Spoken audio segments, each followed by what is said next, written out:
All right, and we are live. Black African power was good, was happening. A well organized lie defeats a disorganized truth every time. Woo-hoo-wee. Man, y'all already know what it is, man. It's God killing the house. We come to do what we got to do. We're going to do what we got to do. We standing tall. We standing strong. Yeah. And it's and Raw squad up. Hey, what's good, family, man? Hey, glad y'all could join us today. All right. Appreciate the listening audience, right? Here with my partners in crime, Brother Nahisi. What's good, bro? He was on there. He was on the phone. What's good, brother Wuja? All right, peace to the family. Peace to the Amara Squad family. Peace to the YouTube. Peace to everybody on the panel. Yeah, I figure, I got to do a lot of catching up. I haven't been on social media in the past week or so. So, I'm looking forward to catching up on what the latest topics people have been bringing up and everything like that. So, yeah, ready to have this nice discussion. Yeah, ready to have this discussion right here. And, it's always a learning experience. Things evolve, you know what I'm saying?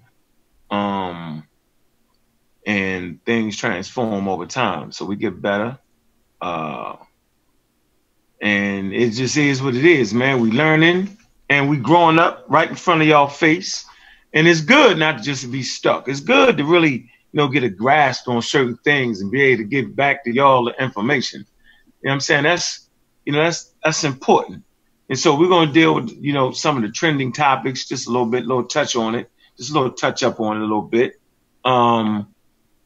These topics are very, very important. And, at certain times, just kind of, hold on, let me put this out. Yeah, at certain times, it kind of handcuffs, it kind of handcuffs us.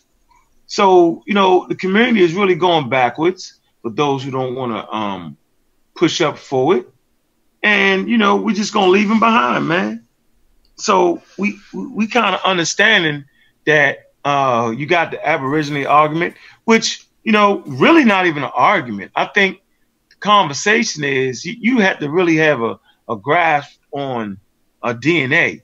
So I suggest everybody read books on DNA.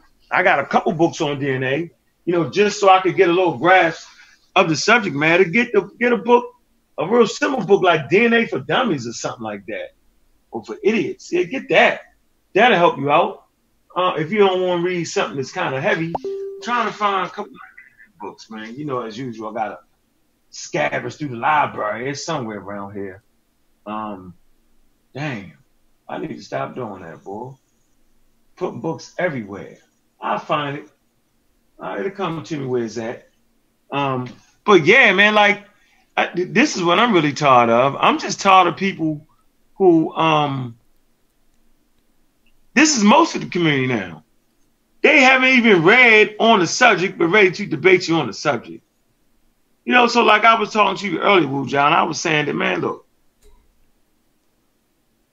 I remember being about 20 years ago. This is no joke.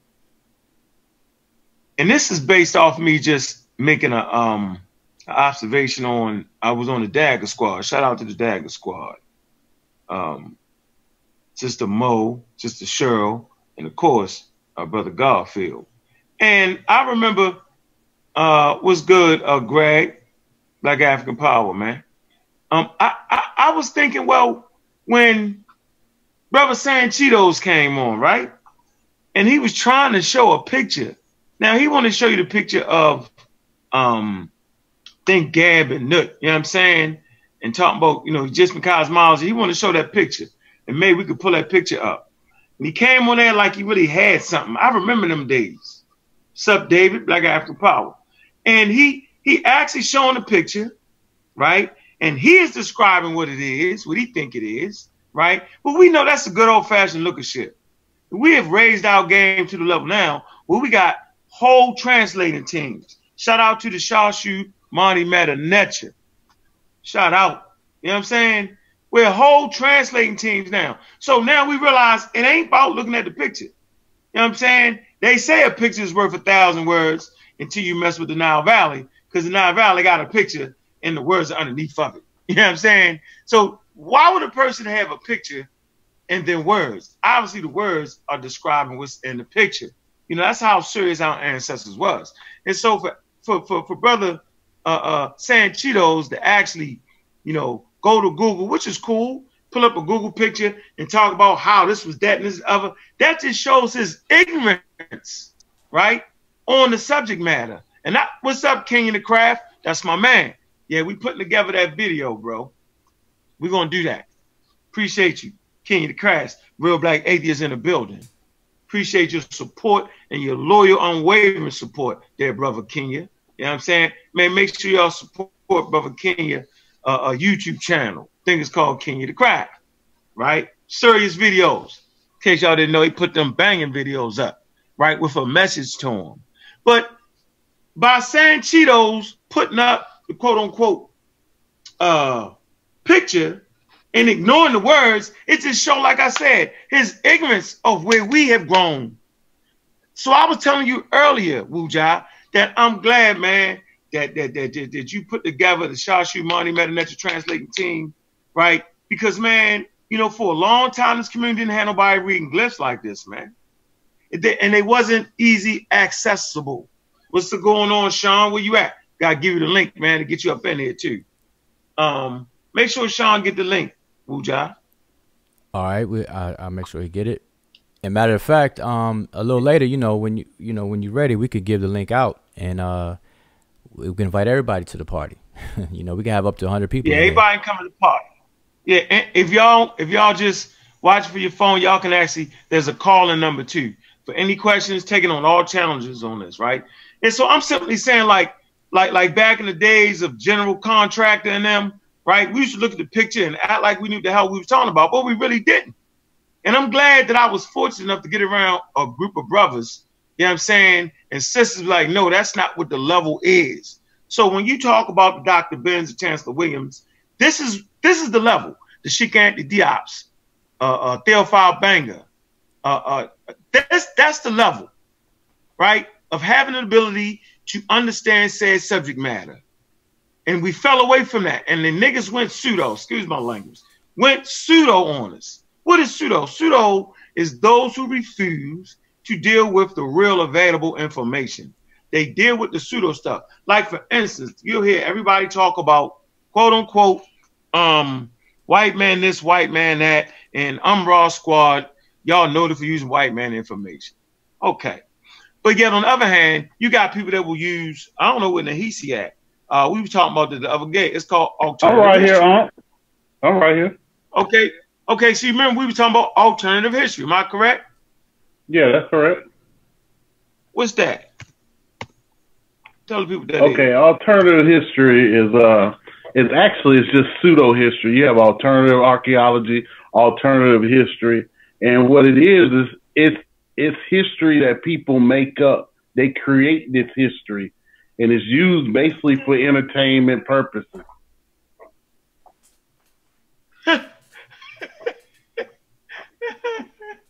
So here you go. So now the charlatans amongst us, right? They're giving us alternative history. Y'all can Google that. Google the term alternative history. You know what I mean? Go ahead and start them out in Wikipedia. You know what I'm saying? And then some real scholarships. Trace the sources down, right? But alternative history is what it is. It's really white people competing with their comrades that they went to school with in academia, because maybe they was more better at writing science fiction than they was dealing with the real research. So they fell away and they found it to be more money. And guess what they find? They find black people to be easy prey. You know what I'm saying? They get you like that. Easy prey to that. Write some books, add the word African in it, and y'all think y'all got something. So look up alternative history. And this is what the community is gravitating to. But this alternative history is laden with white people. 99.99% of the alternative history, right, is Europeans. Crazy. Let's see, alternative history. Alternate history. Okay. sometimes abbreviated as AH, is a genre of fiction consisting of fiction, right? Consisting of stories in which one or more historical events occur differently. These stories usually contain what if scenarios. You know what I'm saying? Listen up closely. At crucial points in history and present outcomes other than those in the historical record. The stories are conjectural, but are sometimes based on fact. Alternative history has been seen as a subgenre of literary fiction, science fiction, or historical fiction. All right, man. You want to add something to that, Nahisi or Uja? Nah. Well, it sounds like, I mean, like you said, movie writers, and you know, writers of movies and television series, dive into that, where they create these backstories for different characters, as well as comic books do the same thing. And so what people are doing is they're doing what those folks are doing, but they're passing it off as if it's actual history and something that actually took place in the past. And so this is what we get caught up on and create a belief system around, and then become loyal to it and attached to it emotionally. And when somebody else comes along later and corrects it or showed otherwise, then it becomes a big issue and it becomes a problem. It becomes a big debate and argument. And so that's what we're seeing a lot of, at least on the social media. That's what we're seeing.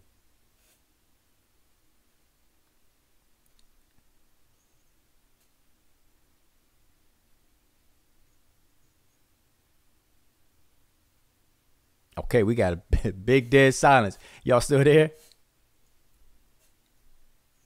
Hey, I'm still here, Joe. Okay. Oh, Unc got up. All right, so we might as well carry it on. Unc just disappeared out of thin air. So yeah, but that's you know, what happens when and really, you know, all of this, it really comes down to our lack, and I'm saying our, the quote unquote our lack of really knowing how to conduct research, how to study. And I think it comes from us just taking it for granted, you know, because when you take something for granted, there's a natural expectation that it should be automatic, that everything is on autopilot. And people don't realize that it takes work to do these various things. And we tend to be lazy and we want to take the easy route for everything. And that's even a natural response. You know, just like water travels the path of least resistance. And so that's the way our minds work. We don't want to work hard. We want the biggest outcome for the least amount of work put into it. But there's a cost to that. There's a consequence to that.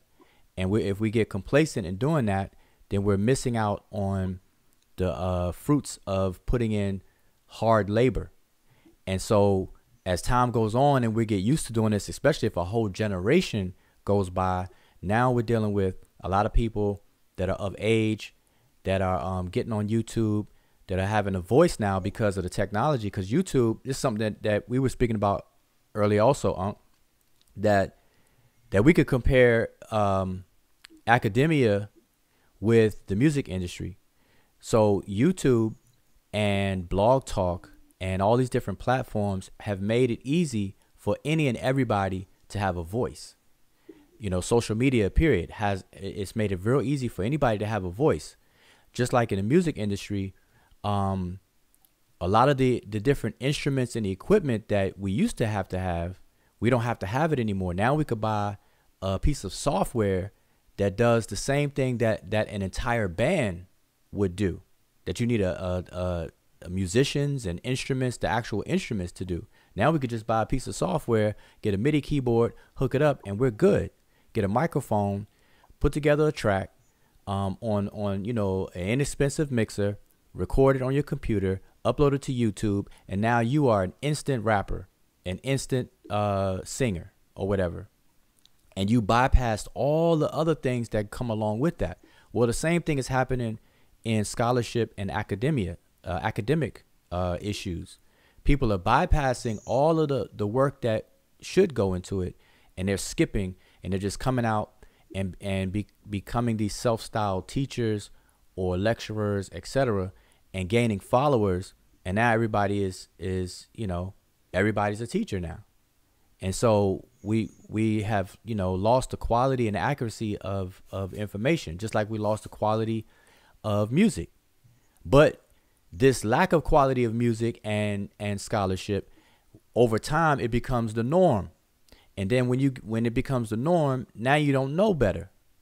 So, because I had a conversation with my own daughters, they would listen to music on YouTube. And because they're used to listening to music on YouTube where the quality has been diminished, but that's normal to them. And see, I used to be an engineer in the studio. So I understand the fidelity of music and the range of the bit rate of the music and so on and so forth, and what it does when you reduce it and everything. So I can tell the difference, but they can't, because that's normal to them. And so I make that point to say that when things become normal, you no longer can differentiate and discern. And so this is when elders come into play to keep that up, to make sure that we stay on point with that. And so we have to be able to do that with academic and scholarly issues as well, where people have to realize what it takes to really, really do what we call in scholarship, really, really be able to teach something, really to be able to discern fact from fiction. And so we're losing it. And so people are becoming used to it and complacent with it. And so that's one of our biggest problems that we've been having, recently, that I've been seeing. So anyway, I just wanted to fill in while Unc disappeared on us and came back. So hopefully everybody understood what I'm saying. So that's my point. That's what I see with what's going on. We are bringing, like, instead of raising the bar, like we're at the level of 1, the bar is at level 10. So instead of us bringing the bar up, instead of us going up to the bar, up to level 10, we're bringing the bar down to level 1 and thinking we're doing something when we're not. And at the end of the day, that's detrimental. We are the laughing stock on the world stage when it comes to a lot of things, everything except for rap, hip hop, and sports. When it comes to hip hop and sports, we are at the top. But when it comes to everything else, we're viewed as at the bottom of the totem pole on the world stage, and that has to change. So that's my piece on that. The top is when you own the damn teams, for real. But I ain't gonna get into all that. But yeah, what's going on, brother Kofi? You on mute. But so you hit it right. You hit it right on the head, man. It's hotel, man. It's funny, man. And so, like I say, when Sean, man, I appreciate what you was doing yesterday, man. With helping the babies, man. Appreciate that, brother. Give you a shout out for that, man. It's a real good look, just helping out children, period. With the back to school stuff and all that, man. That festival y'all had, that was real positive. But listening to the conversation, I know where you was at yesterday, Sean, when the brother San Cheetos came in. But I had to realize that I maybe in my mind, I'm thinking he just don't know. You know what I'm saying? And 95% of the people, 99% of the people across the board in America just don't know. Because, this ain't no easy thing to do. The scholarship, the real scholarship, scientific literacy, just in communities with money, scientific literacy, ain't necessarily the order of the day. That's the truth. So, imagine not having no money. Imagine being in a situation where you got to fight, for your food and fight to make ends meet. You ain't got time to do that. You know what I'm saying? So scientific literacy, man, don't come easy. It's schooling. You got to get schooled. And so the easy way out is to read the alternative history. That's what I wanted to get. I forgot to get it. Is to read the alternative history. And then we really got to have a serious conversation around books and real references You know what I'm saying? Because some people read, but all they read is the alternative history. I got a whole section full of it. The New Age, all that right there. That's where all the Native American shit came from. Brother Nahisi just brought me a book, you know what I'm saying, dealing with the first Americans. Like, that's where all this stuff come from, man. So it's, we're going to deal with that. If we had some serious funding, we'd beat up every claim they got. So the pseudo, like you said, Wu Jia, is banking on the fact that we ain't going to address all that crazy shit that be coming out their mouth. They banking on that. Exactly. That we don't got time today. And right, and we'll be in the positions of poor righteous teachers, so they bank on the fact that we don't have enough time in the day, and so that's why I always say, we can only deal with the worthwhile claims, and things that are serious, a little bit more on the serious side, and it's just unfortunate that we can't address everything because a lot of these little things are really affecting our people. The belief in the flat Earth, the belief in some of the things that I've been hearing lately, that's very, very detrimental to our progress because, we live in a real world that has consequences to different things, cause and effect, the physics of the real world. And when you start to live in a fantasy world, you become unproductive and ineffective inside of life itself. And so when more people collectively do that, then functionally as a community, we become less effective. We become the laughingstock. And that's what I'm saying earlier. We are the laughingstock on the world stage when it comes to a lot of different areas of life, other than sports, music, entertainment, and that has to change. So we got to become scientifically literate.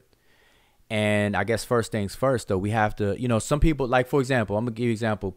I've seen a comment recently where people say, oh, I thought the Amun-Ra Squad was put together to deal with European scholars and to combat, the other side of things and whatnot. So, but all I see you all do is bang on each other, bang on your own, bang on whatever. And what people don't understand is that we are only as strong as our weakest link. And so sometimes in the house, you got to straighten things out before you can step outside of the house and present yourself to the world. And so we got our own folks that are really holding us back. Some people are even taking us back 400 years with some of the claims and beliefs that they have.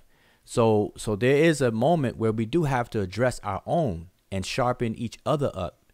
Just like a soldier, just like if you're on a basketball team, whatever, and your teammate has a weak jump shot or weak free throw shot, you're going to pull them to the side and school them, train them, coach them, push them, so that when y'all get out on the court as a whole team, that your game is thorough. So that's the spirit of the Amun-Ra Squad, correcting all these other people and all these other groups before we launch out there and present, do larger presentations to the world and tackle some of these bigger subject matters. So I just want everybody to understand that. And people got to relax. It ain't that deep. It's not that, we're not the enemy at all. We're definitely not the enemy. We're your brothers and sisters. And, we just want the best for all of us.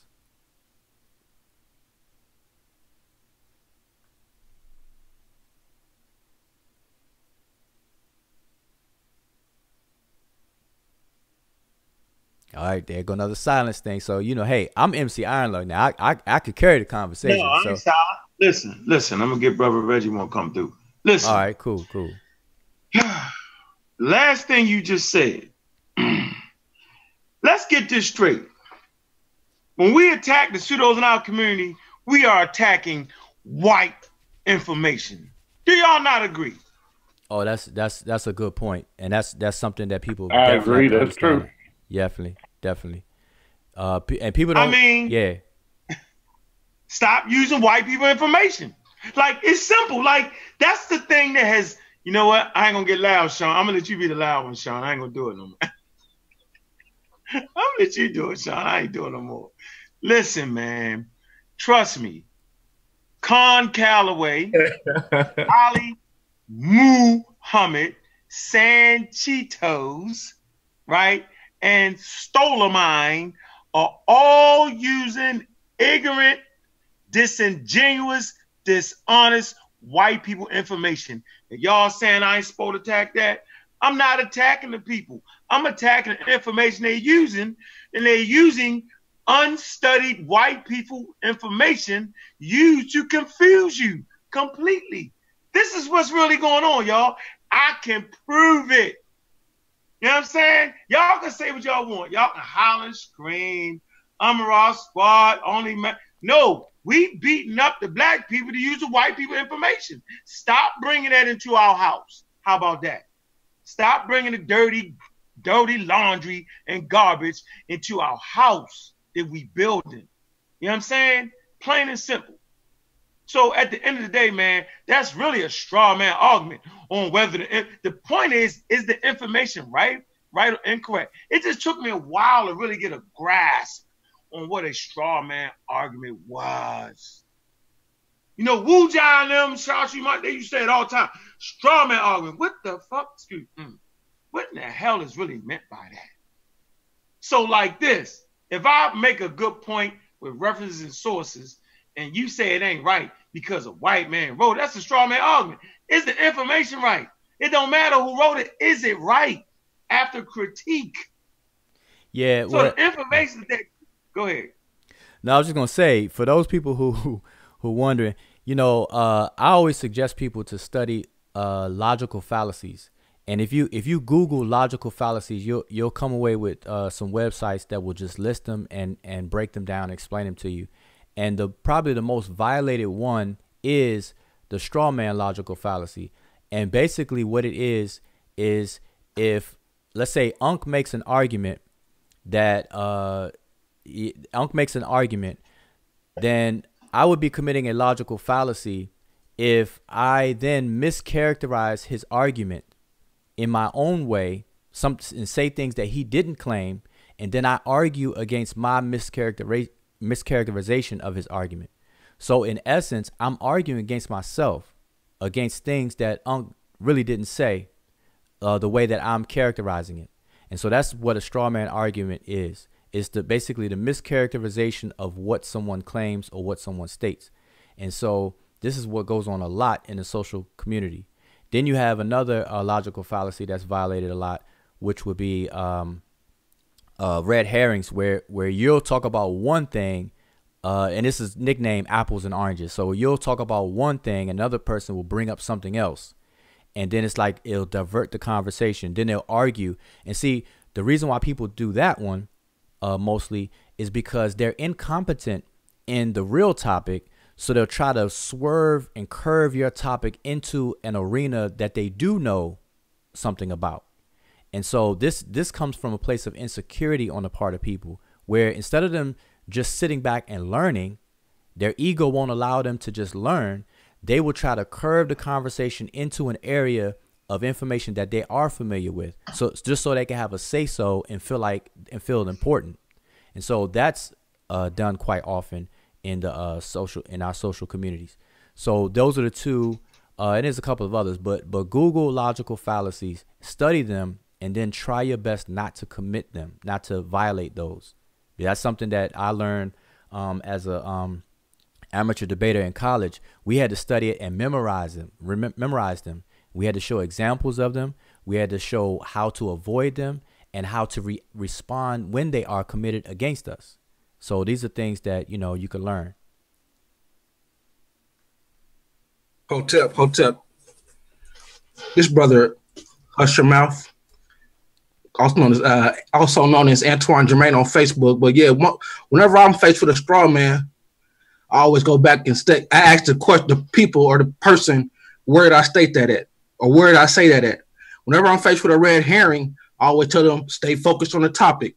So those are two tools I used to combat straw man and red herrings. Yeah, that's excellent. That's how you do it. And a lot of people will get frustrated with that because see, another thing, people will try to speedball through a conversation. They'll try to go 90 miles an hour in a conversation where the speed limit is really 35. And so sometimes you have to slow the conversation down. And a lot of people are guilty of doing that. And that's another tool that people use an excuse of their insecurities or their ignorance of a certain topic. They'll try to talk fast and switch up and switch up and switch up. You're like, no, let's slow it down. Let's talk about what you said first, and let's go step by step and break down what you said. And you know, that could get frustrating to them, but that's the way to do it. So yeah, Antoine, that's the way to go.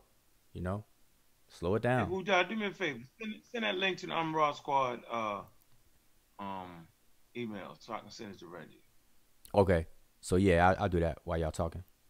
The straw man argument. Hey, all right. Go ahead, bro. ETN Hotep, Renee, Sean. Welcome to Peace. My name is Sean. I know you was, shouting us out earlier, so we all hopped on to show support and so forth. But you're absolutely right about the brother. I think the frustrating part for me was that I've seen him do it several times before on his show, especially in the past when the brother Sanchez refers to Kemetic cosmology and he gets into Newton Geb and wants to go to the Google images. And what he did yesterday was it's the same routine where he wants you to forget about everything else. So that's why he asked us, now forget everything that you ever heard and just use your thinking cap when I present this. Stop laughing at me, And then, when he got on down the line, and then he said his famous words was, "I don't tell my people to look at no papyrus or no glyphs, because the people dealing with the papyrus, those are magicians, and we don't know what they could have did with that." He basically, hey, you sound just like you, boy. I thought he was on the panel for a second. Hold on, son. Wait, whoa. Let's slow that down. See what I'm saying? So he said, watch this. So basically what he's saying is, when you got the papyrus, right? Papyri, or the wall, he basically wants you to separate the two items. Made by the same person now, right? Let's get this straight. A scribe don't just stop. All right, so let's get this straight, everybody. A scribe, is trained in writing. He's also trained in like Egyptian art and the way they do. That's part of their training.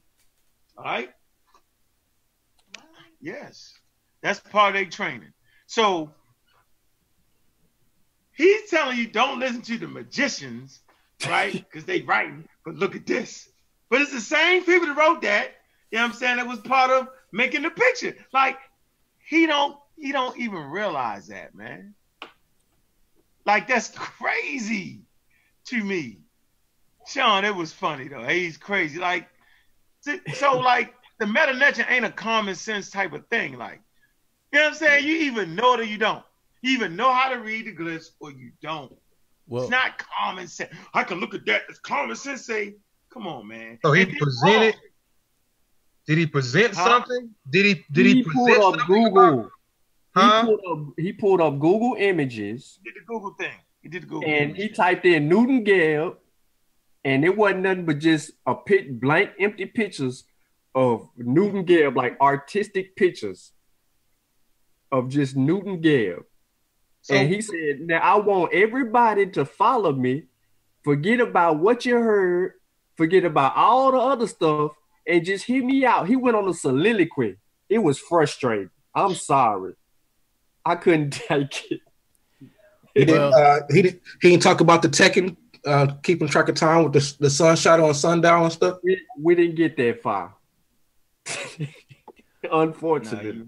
So what was his explanation about Gib and Newt? I mean, we couldn't get that far, Kofi. He says it's a dome. He says Newt's a dome over Geb. He was trying to project out a flat Earth using Newton Geb, and we've all heard it before because he just said it so many times. But he trying to set it like it's a new idea. But he in the midst of all of that, after I kept interrupting him, and then Garfield let him go on his little rant. And about 5 more minutes into his rant, Garfield says, when you gonna show us the text, Sanchez? Wait. Listen. I want everybody to listen up for a second. There is a now. This is just some common sense stuff. I'm not even gonna go deep at all. Hey, Coach, somebody get it and play it. But go ahead. All right, I'm not gonna go deep at all. Right? This is not it's not rocket science. There is a glyph in Sesh Medu Neter, which is the writing system. There's in the repertoire of symbols in the writing system that's used for the word abed, which means month. It will be equivalent to our word month. This glyph is a crescent moon. I repeat, this glyph is a crescent moon. Now I'm gonna ask everyone, how, when we look at the moon in our night sky and we see a crescent moon, why is it crescent? Because it's being blocked out. It's being blocked out by what? By the sun. By the shadow of the earth. The sun. Shadow of the earth. Okay, so let's get it straight. So we see a crescent moon because the earth is casting a shadow onto the moon. Right. And the crescent, if the earth was flat, and I repeat, if the earth was flat, the crescent would not be arced. I repeat, the crescent would not be arced. And the ancient Egyptians, who call themselves the Rimage, they have a glyph that represent these phases of the moon in a arced type of shape, not a flat shape at all. All right. So that's not nothing deep. I didn't come up with, I'm not purporting, that's not a new discovery or anything. That's just common sense. All right. Well, where is the, I'm saying, okay, where is he drawing his information from it being a dome or it being flat, Gib being whatever he says and what, Okay. Hold on, Kofi. Good question. Hold on. But wait. Before y'all go, okay, listen. Go ahead, Saber. We got to slow that down. I want to make sure that what I just said was clear first. So I'm because see, it's little stuff like that. This is light work stuff. Like we tend to get all into it and stuff like that when just simple stuff will just end all of that. If the earth was flat, it would not cast a arc-shaped shadow on the moon. I mean, that's just, we don't have to go beyond that. We don't have to go beyond that. I mean, we could introduce, the more scientific and the more detailed things of when astronauts go up in the sky and all this and that, but we don't even have to go beyond that. We don't have to go beyond that. I do understand people saying the moon is a hologram and all this other kind of crazy stuff. But for those who do have some sense, just listen to what I just said. Listen to what I just said. I'm trying to show a flat piece of paper, yo. Casting shadows. The shadow is actually, come on, man. That shit crazy, man. Like, so yeah, I'm gonna pass this link around for the back panel. So y'all go ahead and y'all know what else he talked about? He talked about the Egyptian symbols being symbolic. We all know that's not true. Hold on. I got it right here. Let's just hear it. Play that. Yeah, play it. Okay. Yeah, please.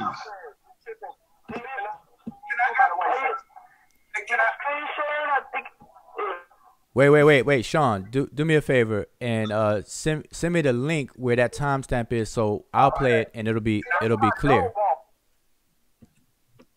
Okay, the timestamp. Send me the link and the timestamp of that, and then I'll play it so it'll be clear. I got you. All right. I'm sending it to you right now. Okay. Yeah, that way it'll come out clear. So yeah. But as far as the glyphs being symbolic, that is an actual pseudo-European ideology or view of the writing system, the African writing system that we call Sesh Medu Neter. That was their white people observation. Say it again. That is an old European view of it when Europeans were coming out of the Dark Ages.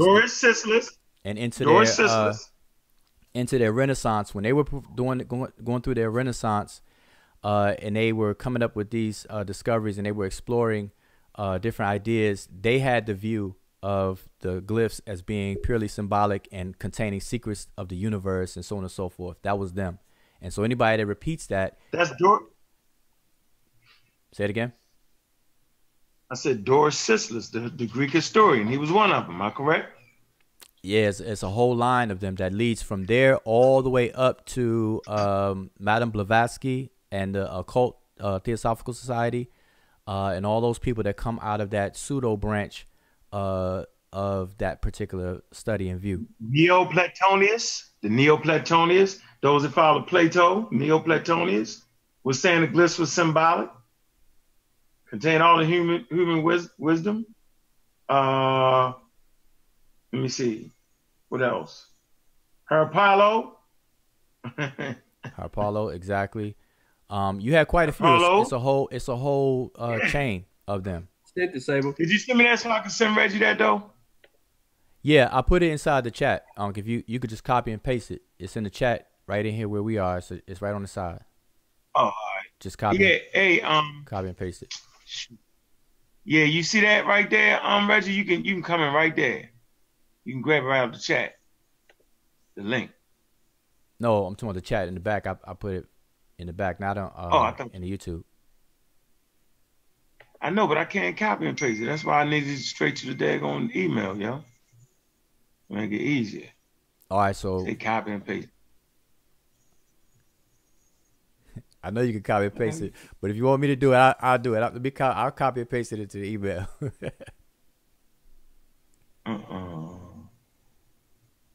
Yeah, you saying just copy and paste the Zoom link. That's not it though. Yeah, the entire. You gotta click to join the cloud. Huh? No, it's the entire link. I'll just send it to you because I don't want to. We kind of interrupting our flow here. So go ahead, keep on flowing. I'll send it. But no, I was gonna add to that as well. When you say coming out the Dark Ages, the flat Earth comes out the Dark Ages too. That knowledge was lost in. That was in the Dark Ages. When they came out, they thought they were gonna fall off the water. So that stems from Dark Ages as well. Can we get a good working definition of what the Dark Ages was, though?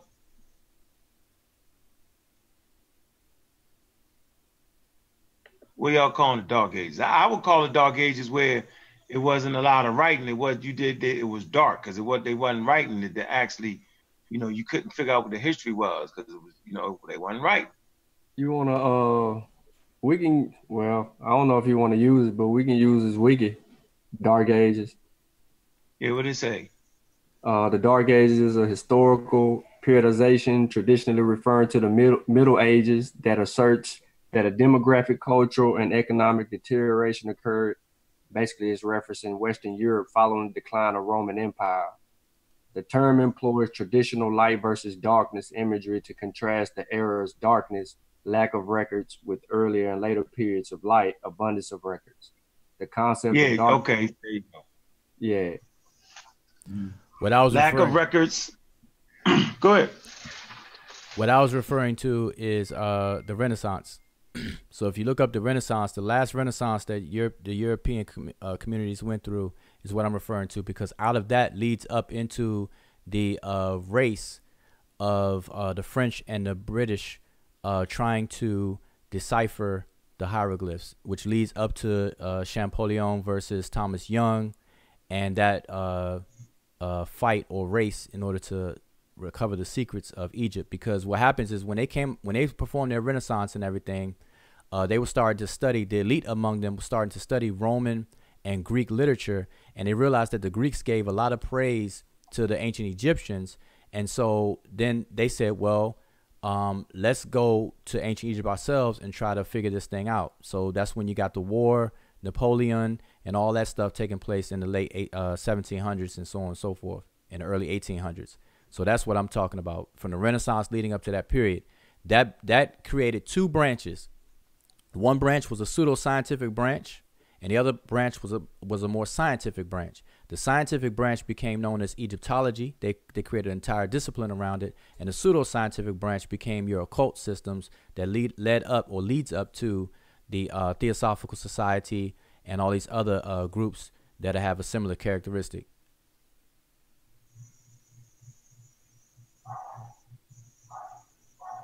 And maybe one day in the future we'll do a show to outline and demonstrate this branch, these two branches off this same trunk tree that's split, and you have the scientific route and then you have the pseudoscientific route, and how our people today are mostly caught up on the pseudoscientific branch comfortably.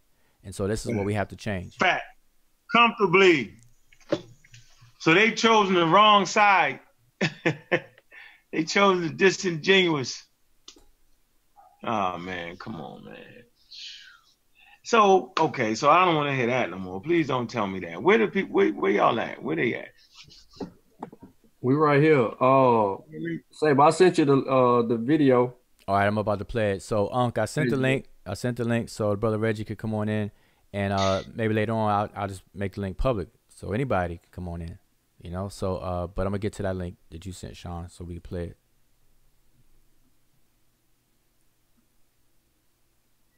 Oh, so I got what you were saying. Let me forward it. All right, so Sean, you said it is the 4 hour and 32 minute mark.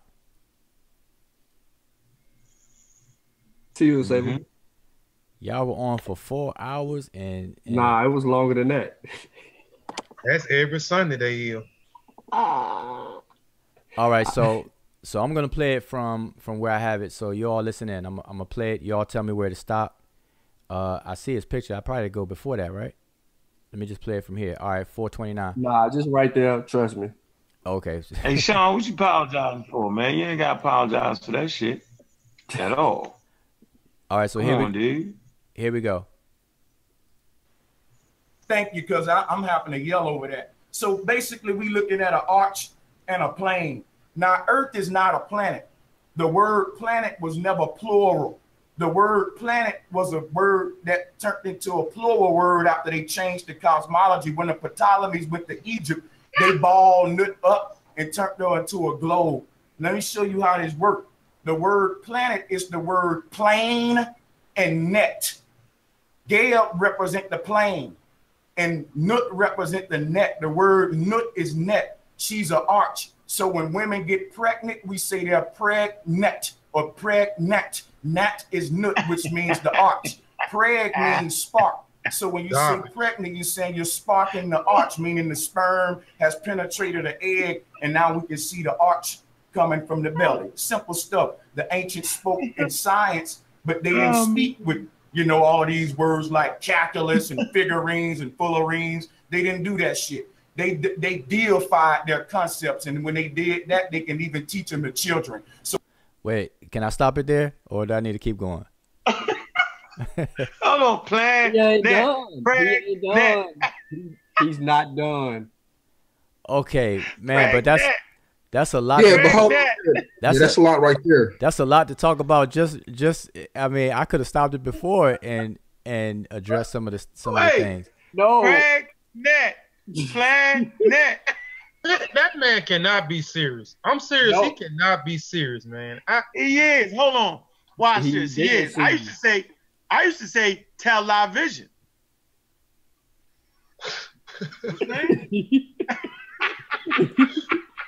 Oh my God. Saber. Hey, press play, Saber. Say you gotta hear it. You gotta wait. Garfield, you gotta let Garfield come in, and then you gotta hear his explanation after Garfield say something. Please play it. All right. Let me do a linguistic study of the word planet and pregnant to see if they Okay, so let me let it play. Boy. All right, here we go. I'm gonna let it play for a little bit. So they kids didn't have to pay tuition fees to go get miseducated. They spoke in symbols so you can transcend the symbol through all age brackets. So now you're looking at arch and plane with Nut and Geb, and the Masons call this square and compass. The square is the ground and the compass is the arch. And the reason it's called a compass is because we all must come past the great womb of the great mother. We all come here through the pregnant belly. That's the gateway. So when you look at this Freemasonic picture right now, this is called a Mason's cosmos. So yes, NASA is ran by Freemasons, but they're teaching your children about a globe while learning about this flat earth cosmology in front of you. And this is the cosmology of all the ancients. When you look at Nut hands and her legs, hold on, guys. Hold up a second. Yo, see, Compass. That shit crazy, yo. Hey, my brother. Let me. Hey, Sanchez. Hey, can I call you right back in like 5 minutes? Oh yeah, all good, all good. Yep. I'm gonna do it right in 5 minutes. All right, peace. All right, peace out. Can y'all still hear me, Garfield? Yes, beloved. Go ahead, beloved. Yeah, like I said, Lord Jamar and them waiting on me. But listen, I'm gonna say this right because I want the people to know. You don't have to agree, but this is the thing. You see Nut and Gay up here. You see she has 2 feet touching the ground, 2 hands touching the ground. Those are the 4 corners of the earth that the Bible speak of. Earth, wind, water, fire are the 4 foundational elements of this infinite plane. Those 4 points on the goddess covering the god Gael is what we see here in the Masonic cosmos. You can see that those 4 pillars. Sanchez, this is Garfield. I don't mean to cut you, right? But I understand you're using the Geb and the nut picture. But what is on the actual text of what the ancient Remish wrote that can confirm what you're saying? Can you show us that before you leave? I know you have all your explanations. Right now, I got 5 minutes. Let me go ahead. Let me do Go this. ahead, brother. Go ahead. If you follow my teachings, you'll see what I teach about the text. I teach all of my people to stay far away from the text. You know why? The papyrus that came out of Egypt was called a script. The script come from the magician. When these folks was taking us out of matriarchal cosmology. Garfield. Conversation over, Garfield. Y'all ain't gonna let me answer you, Garfield. I mean, come on, you asked me a question. See, this is the shit. John, hold on. But Sanchez, in all fairness, though, I got you some text, but I'm gonna I know. In all fairness, though, brother, hold on. In all fairness, you did say that you was gonna show us the text. Brother, you ain't let me showing them to you. Y'all keep cutting me off. Listen, why would I come on a show, say I got text, then leave without showing it? Don't you know everybody unsubscribe for me and say he lied? I'm not finna do that. I'm gonna show you the text, brother. Damn it, y'all are so impatient. That's the problem with the attention span. You ask a question, you sit there and you get the answer. Now, unless you with some riffraff and you just want to create that kind of show. Let somebody answer you. When you ask somebody a question, don't stick a pistol to their head and say, nigga, move this way. Bill, bro, this is a waste of time, Bill. Brother, you've been streaming for 5 hours. Now when the person you talk about get up here, it's a waste of time. You sound like a fucking cow. No, I haven't been on this. All right, so I'm going to cut it there. I think that's enough. Because Sean sound like he about to go in. And he was kind of nice. Yeah, I ain't call him out his name. He didn't call him out kind of cuss words. But I mean that's enough. I mean, you know, so we can address all of that really quick, fast, in a hurry. I mean, he said a mouthful. I mean, just that, what was that, about 5 minutes? That 5-minute clip is enough to make like about 2 whole shows about. Really. Mm-hmm. I mean, his wordplay with the word plan and then net. If he doesn't understand plan and then pregnant and then plan net and then how he said plan is. Don't forget compass. Yeah, compass. Compass, and then what he say about he said planets is not plural, and he mentioned all that at the first, and then he started talking about Geb and Nut and how her hands and her feet are the 4 corners or whatever the case is. I mean, all that's really real easy stuff. And see, that's what I mean. See, when you're having these discussions in real time, see, and this is what I was telling you earlier. See, we have this quick stuff, and then we have this slowed down, deep, you know, more penetrating stuff. And the quick stuff is easy. And like I said, the same thing in everyday life. When you like, let's say a single person, male or female, if you walking down the street and you see somebody attractive, what's attracting you at first on the surface is the way a person looks. You know, their body shape, you know, their physique, their walk, their hair, whatever the case is. All these superficial things is what attracts us first, is what grabs people first. Then You want to penetrate that by having a conversation with a person, take them out on a date, all this other kind of stuff. Well, the same thing in scholarship. The emotional outburst, the emotional sound good, feel good information is that superficial initial attraction. But the moment you sit people down and slow the conversations down, then you can really tell who has something really worth to say. And so this is what happens in our communities. People don't get to that step. People don't slow things down. So in these real-time conversations, it's really, really hard. It's really, really hard. So that's why it's good to let people say what they're going to say and then take what they say point for point, slow it down and address it. So so what this brother is saying, Sanchez is saying, man, this is light work. I can tell you right now, just off the top of my head, when you see the pictures of Geb and Nut, you will also see these supports. There's a glyph for the word support. The word support is sakenet in the language. And plural, 4 of them will be sakenut. It are 4 supports that represent the 4 supports of the sky. So if Nut's 2 arms and 2 legs were the support, then they would have no need to draw the other supports that I'm speaking about under her body as well. And these are supports that you'll see when Shu, somebody's mic is unmuted.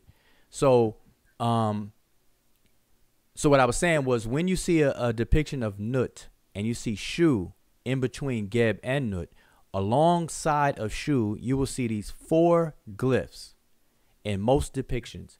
These 4 glyphs represent the word sakenet, and the word sakenet means support.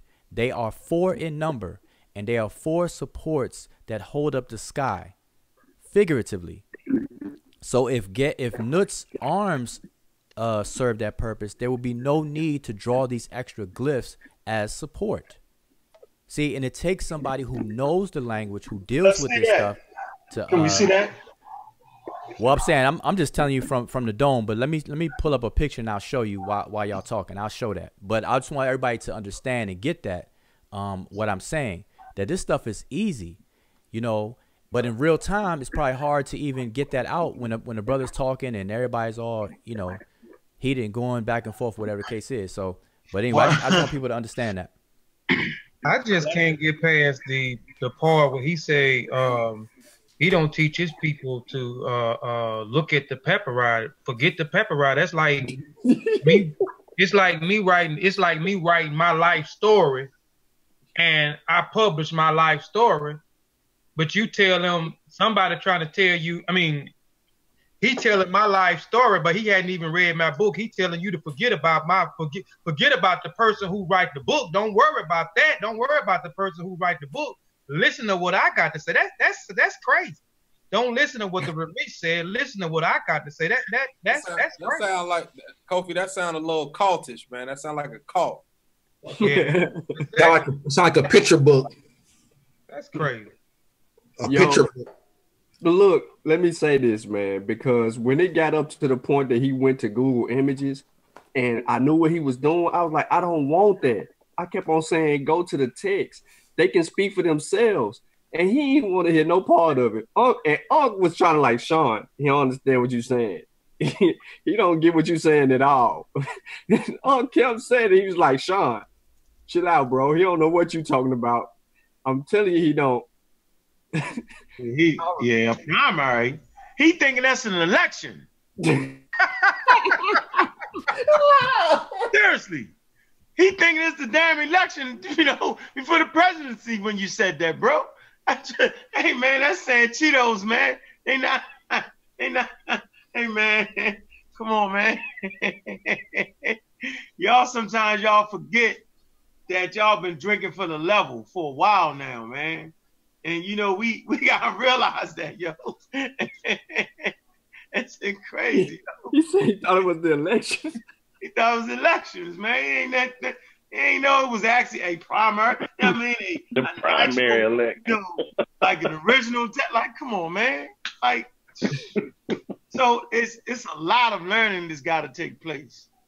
I mean, to do what y'all do, to do what we do. Period, across the board, man. Because, you know, I don't know how y'all started, man. I started out with the pseudo shit. I actually started out in a cult. I mean, the first time that I really got you the information, I was in one of my stash houses in Baltimore, Maryland, and one of my lieutenants, you know what I'm saying, had some Malachi York books on the damn table. First time I started looking at stuff like that, I didn't have nobody to introduce me. Then the second time I started giving information, I was locked up. And the more, you know, he remembered the whole Aquarium Gospel, the whole damn book. So every night he would quote me a chapter. He ain't had a book now. Just quote me a chapter. You know what I mean? So by the time I came home, I ended up getting into the Nuwaubian Nation of Moors, right? Reading those books. What it did was it got me back interested in the reading. It didn't tell me how to critique sources. Malachi York books ain't had no source. So I ain't get no type of nothing. So, you know, the best thing I had was the blog talk show that I started doing with the general contractor. You know, I can't even mention his name no more. You feel me? And he acting like he with Dr. Ben, you know, and we thinking we doing something. Little did I know we wasn't doing nothing. So what the hell? So I just, being a little bit older now, you know what I'm saying? Y'all helped a lot of people, though. Y'all helped a lot of people. This show helped a lot of people. Yeah, but it wasn't the level. You get that? Like, there's a standard, there's a level that y'all now drinking from. You know what I'm saying? And, you know, I think it's a real waste of time. Once you know, like once you know how to build a pyramid, it don't make sense to make the next group of people go back and figure out how to build a pyramid again. You just give them the information so they can build upon that. So it don't make sense for us to always have to be in a damn cult, waste 5 years of your life, screwed misinformation based off of the Facebook, YouTube, Blog Talk now, you know what I'm saying? That's why it's so hard now, because anybody can be a daggone teacher now. You just got to have some good slick words. You feel me? Like Dr. Ben and them didn't have that. Chancellor Williams didn't have that. You know what I'm saying? John Henry Clark, they went blind reading. Like, they ain't had none of that. Imagine if they had those tools. So it don't make sense to keep going back again. So that's why I'm so thankful to have y'all brothers and sisters around, because now we can start. Imagine having a generation that starts out on a level. How much can they grow, and how much can we do for our community now? You feel me? So that's why, you know what I mean, the vision was always this. It was always this. To have brothers and sisters that was at least younger than me that could help me out. You know what I'm saying? Like, you know, Nick get too old, like, get him out the game.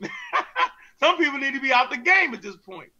Still promoting misinformation. So it was always a dream to have young brothers and sisters, man, actually leading the way in the community with real information. You know what I'm saying? Like, if y'all go back and look 20 years ago, wasn't nobody translating nothing like that.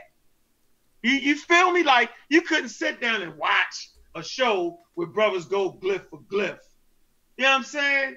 Like when I look at Wu Jia, right? When I look at Smash Rockwells, you know what I'm saying? It's a show that Reggie did, and he put everybody on the spot. He was like, all right. He pulled out a text from nowhere and then tested everybody's reading skills. It was crazy.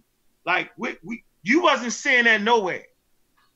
Don't nobody see the Shashi Monty Metanetra show, like, to watch that, man, that's mind-blowing.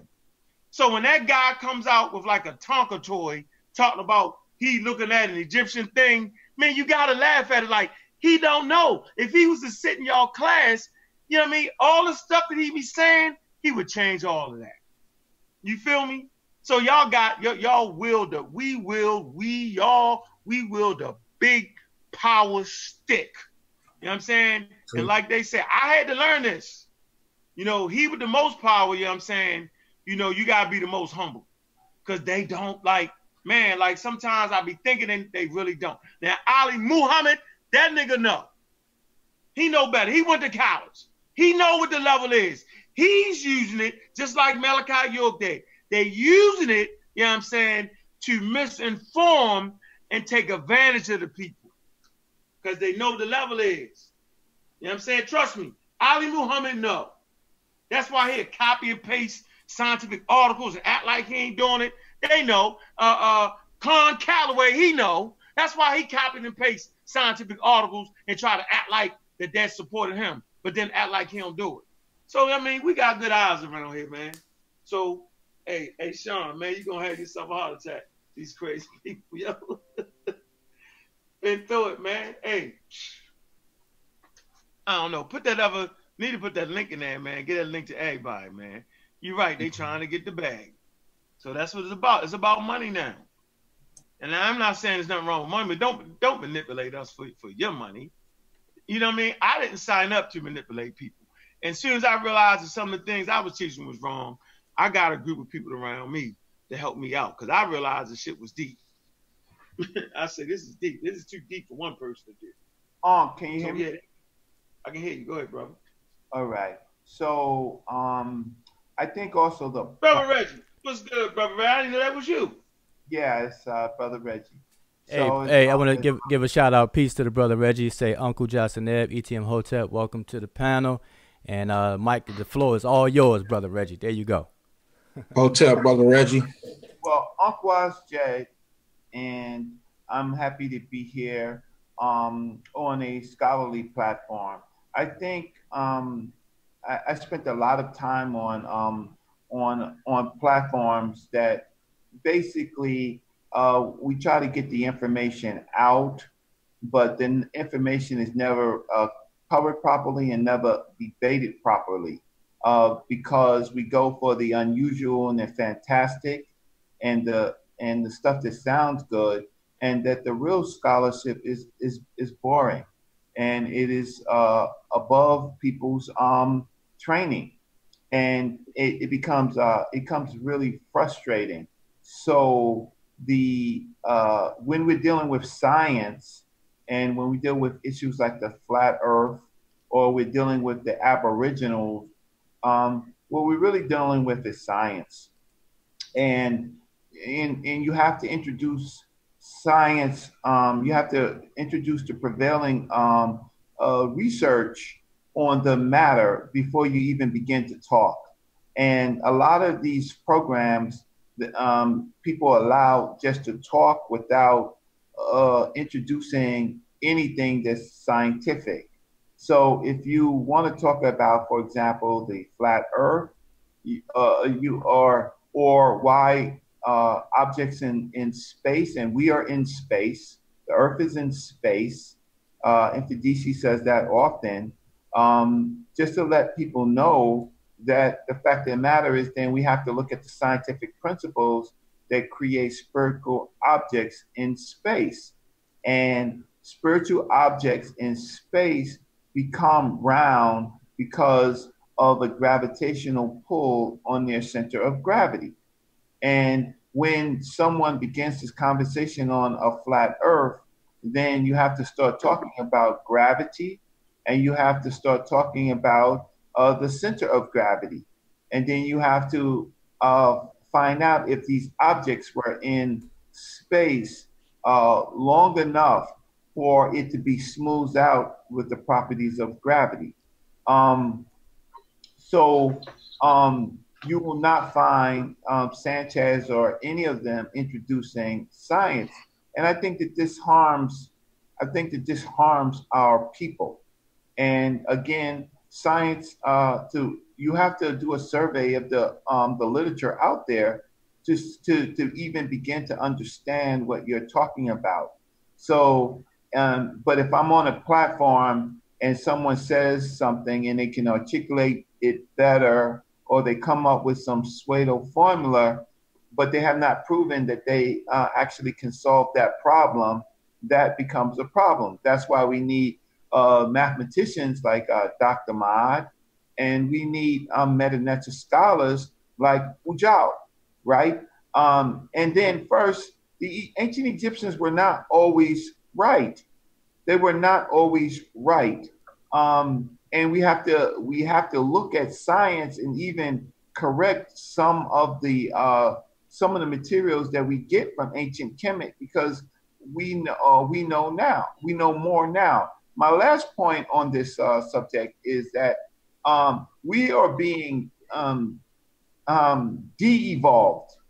We're being de-evolved because if we are not creating these cognitive skills, and we're not passing it down, and we're not creating a community, then we're creating spaced out Suedo community. And that's what's been happening. That is what's been happening. So I have never been on an Amin Ra Squad program where the prevailing materials on the subject has not been introduced. And I've been on other programs where there's never any time for it because of attention deficit disorders that our people have, that they don't want to look at mathematical material. They just want to go with whatever their belief is. So I'll stop and then I come back and I was prepared to talk on one of the points about the meaning of our work. There's a set a structure that we have to engage in, that Diop engaged in, that Dr. Ben engaged in, that Dr. Clark engaged in, that most of our PhD scholars engage in, that allows us to do science. It allows us to do research. So we're in I think the time has passed for our people to have these little pseudo debates without introducing the material first. We must force our people to introduce the reading material first, because at the end of the day, when we introduce it, we try to introduce it later, there's never enough time. So people don't read and people don't see the materials that we actually have to study to make the points that we make. Excellent points. Yeah, that's bullshit. You hit it right in the nose, brother Reggie.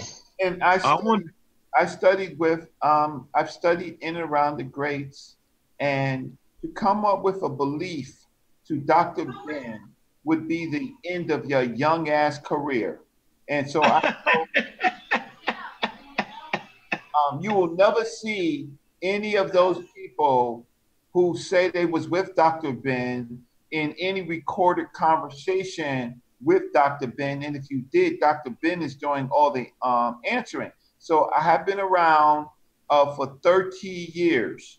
For 30 years, I was privileged to not take the Suedo road, but to actually sit around Dr. Clark and Dr. Ben, and they were not nice people when it came to their work, because they were fighting for the intellectual lives of our people, not the physical lives per se, but the intellectual lives. And so any of these people, again, they're coming out with all these notions. The Ses Meta Nechu has not been deciphered, but yet they use terms that the Greeks have given, as if the Greeks did not have a long relationship with the Nile Valley, and many of the kings list in the Greek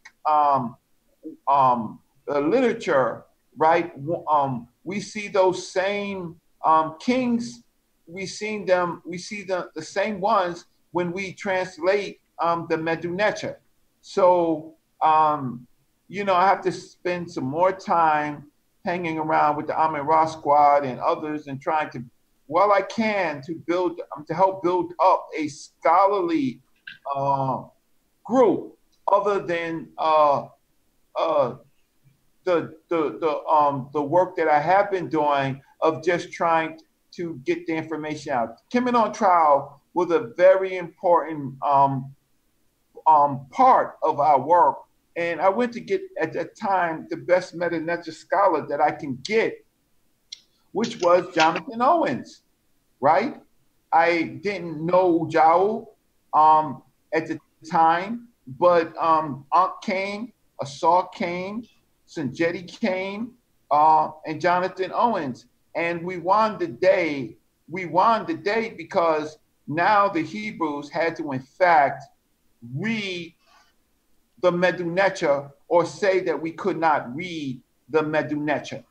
And so the history that's been about, I think now about 4 years ago. Now we're at a stage where we can have conversations with the Europeans and tell them, you are being biased and you're leaving out the information, such as the role of Sheikh Anta Diop and others, Dr. John Henry Clark and others with Mary Liskowitz, is to say that you are purposely leaving out information. I'll stop again.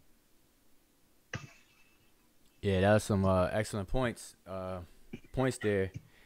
And Kemet on trial, you know, and now even today we have some Hebrews, and just recently I participated in 2 recent videos addressing a presentation that Brother Zion Lex did, where he's giving a presentation about Medu Neter, and which is good. And I actually thought it was a very good idea, or it actually put a smile on my face that to see people who are not quote unquote into Kemet or of a different system or whatever the case is, to actually attempt to study or speak about Medu Neter or Sesh Medu Neter or the hieroglyphs, etc. Because what it does at the end of the day, it will enlighten them and educate them. That was my hopes and that's my expectation. But I was able to listen to some of his video, and you know, I was disappointed because of the manner in which he was coming about saying what he was saying. You know, he was implying that he was bringing some new information to the table, and he was talking about how him as a Hebrew, he was saying things that other Medu Neter scholars don't say or he's never heard after listening to hundreds of scholars and whatnot, and so on and so forth. But everything that I heard him say was practically wrong, and I understand why. So we addressed some of those things in the 2 videos of that. But and that's on what platform, Brother Wuja? So they can go look at it. Yeah, that's on the Seshu Mandi Medu Neter YouTube channel. So anybody can go there. It's part 1 and part 2. And we respectfully addressed the information. You know, we didn't attack the brother. You know, I have respect for everyone. We're not trying to create enemies or anything like that. We just addressed the information that the brother said, and we allowed him to speak for himself in terms of we played the clips of the video, and then we addressed the mistakes and corrected them. See, we're not just saying he's wrong, he's wrong, he's wrong. We're actually correcting the brother. And I offer a suggestion and an olive branch that the brother wants to learn, that I don't mind sharing information or teaching. So, you know, that's where I left it. And, you know, so we addressed about four different things that the brother was saying. And being in this community and being in New York, where a lot of these activities happen to take place, because Zion Lex is in New York, I was at an event where Zion Lex, trying to prove his point, did try to transliterate some Medu Neter or translate the Medu Neter. He obviously had help, but I applauded him for doing so. And then I got a major pushback by the so-called Kemetic community by saying that he did not translate it correctly.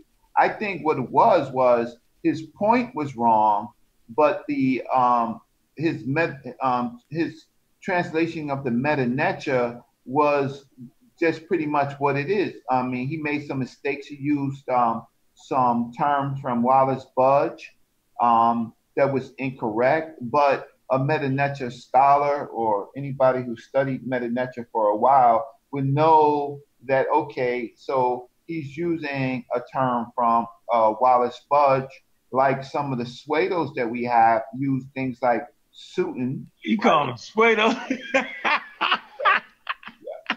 They use but they hate the fact that the Medu Neter has been deciphered, and we can translate because they need some air to breathe. So I commend you for having a conversation with Zion Lex. Zion Lex, he has tried to source his Hebrew roots to Sumer and the Akkadians. And now he seems to have run into a lot of other new problems because of the culture of the Akkadians. And so, and then again, he doesn't give us what his sources are. So we must demand that if we are having these conversations, to what is the survey of literature that you have read, where are you getting your points from, and it's not Yahweh that's giving you the points. You're getting it from white sources. You're getting it from white sources, and we all get the primaries from white sources because they have spent billions of dollars over many years as getting these primaries. Now, all we ask is to let us see the primaries, and then we can begin to do the hard work of seeing if the translations that they give are correct or if they need to be cured. Yeah, that's a good point. But I want to clarify, just clarify real quick. I didn't have a discussion, one-on-one discussion with the brother. We played the clips from, he did a show with Solomon on In the Black Radio. And so we played the clips and then addressed his claims in the clips. And so he was pretty much wrong on all the points that he was making. And we don't have, we don't have time to go through the entire thing. So we just pulled out a couple of his claims just to kind of show the brother that, listen, you say you've been studying for 2.5 years, but you still have a long way to go, and you have to apply a little bit more rigor to your studies because of the things you're saying is just wrong. And usually what people do is, like, it's a trajectory. If your angle is off in the beginning, then by the time you finish, you're going to be way off of your target, your intended target, if your angle is wrong from the start. So I'm trying to help the brother, let him know, nah, you're going to have to hit the reset button. And it's best. I'm all for autodidact people who just try to study on their own and everything. But I made a suggestion and recommendation that he falls under the wings of somebody who's competent and proficient in the language and culture, so they can guide him and teach him. And I think that would be a much more powerful thing to do for him as a Hebrew, because, it's not to convert him from Hebrewism to Kemetic-ism or whatever you want to call it, but at least to educate the brother so he won't miseducate other people. And Brother Reggie, I'm familiar with the thing you're talking about, where he was debating the brother Jabari, and he tried to go walk through the Peret Imheru and make a point that his point was that the laws must be written somewhere, and that the Egyptians received them from somewhere else, and he's implying they must have received them from Sumer or whatever the case is. And the problem with that is that he was wrong in his point, and he was wrong in some of his translation, which led to his error in his point. And so, because if you look at the text, if you actually read the whole text, the portion that he was talking about, the portion that was written was something that was recorded by Jehudi. And remember, all of the deities do not read and write. So in today's term, we would call them illiterate, because their function is not to be literate. That's the role of Seshat and Jehudi. So Jehudi is the one that records, and notice how Jehudi, whenever he records something, he never gives it to the company of the gods. He actually speaks it, and so he recites it to them, and then they repeat it back to him. And so that's what he was pointing out. That's what he was showing. So he was in error on all sides. And anybody who knows the language, knows the culture, and is familiar with the literature would and should be able to point that out to him and to everybody else, and keep it moving and to keep things accurate. The problem is the structure of the debate. So I sat there and I witnessed, and one of the key points was looking at the 42 and basically saying where the Meta says, "Not have I," it says "Not have I" in Erie. Yeah. Right. Yeah. And he's trying to say that he's trying to quote some biblical something from Genesis or something like that basically doesn't say not have I. They were arguing some stupid point that whether it says thou shalt not. So if anyone had pulled up the 42 and began to read it, and so part of our other group of people, our Kemetic so-called group of people, what we're finding out is that they're not proficient in the Shesh Medu Neter themselves. And so they make the same mistake, and now we have what you call de-evolution of our community. And it takes de-evolution. Yeah, it takes and so the major point of of Zion Lex, who I actually like. I don't like his scholarship, but there's a way in which you could talk to Zion Lex when he's not with a mic, and he's he's intelligent, and he's actually looking throughout literature now to make his points. He's doing it primarily himself. He's alone in the dark.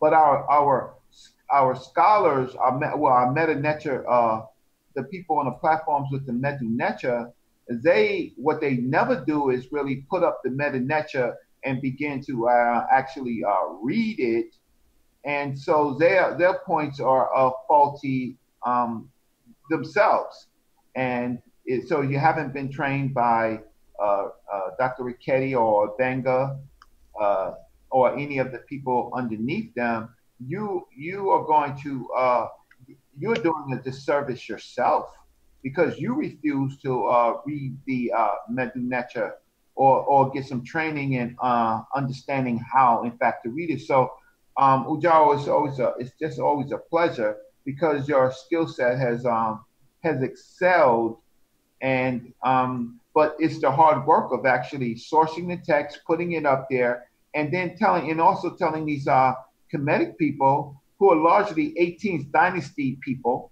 They act as if they're reading, first of all, a late Paradigm Herus in the 18th dynasty, where a lot of things have actually been changed. They don't even know the early Paradigm Herus, and the Paradigm Herus are not holy. They were holy to those people, but as scholars, they're not holy. I don't care if I pronounce the word netter or netter. It's a code that makes me understand what it's saying. They're acting as if this stuff is holy, and that other people who are not so-called Kemetic, who don't have the diet, don't have the teachings, and many of them are Suedo teachings, should not even be using this text because it's holy. Yeah, I agree with you on that. As far as the holy, that holy concept is coming from an Abrahamic point of view. Holy Bible. Yeah, because that's what I was going to say. Because they put holy in front of their text, like Holy Bible, the Holy Quran, and so on and so forth. We don't have to say Holy Paradigm Heru or Holy Book of the Gates and stuff like that. It is what it is, and it speaks for itself. And so that's what we have to continue to maintain.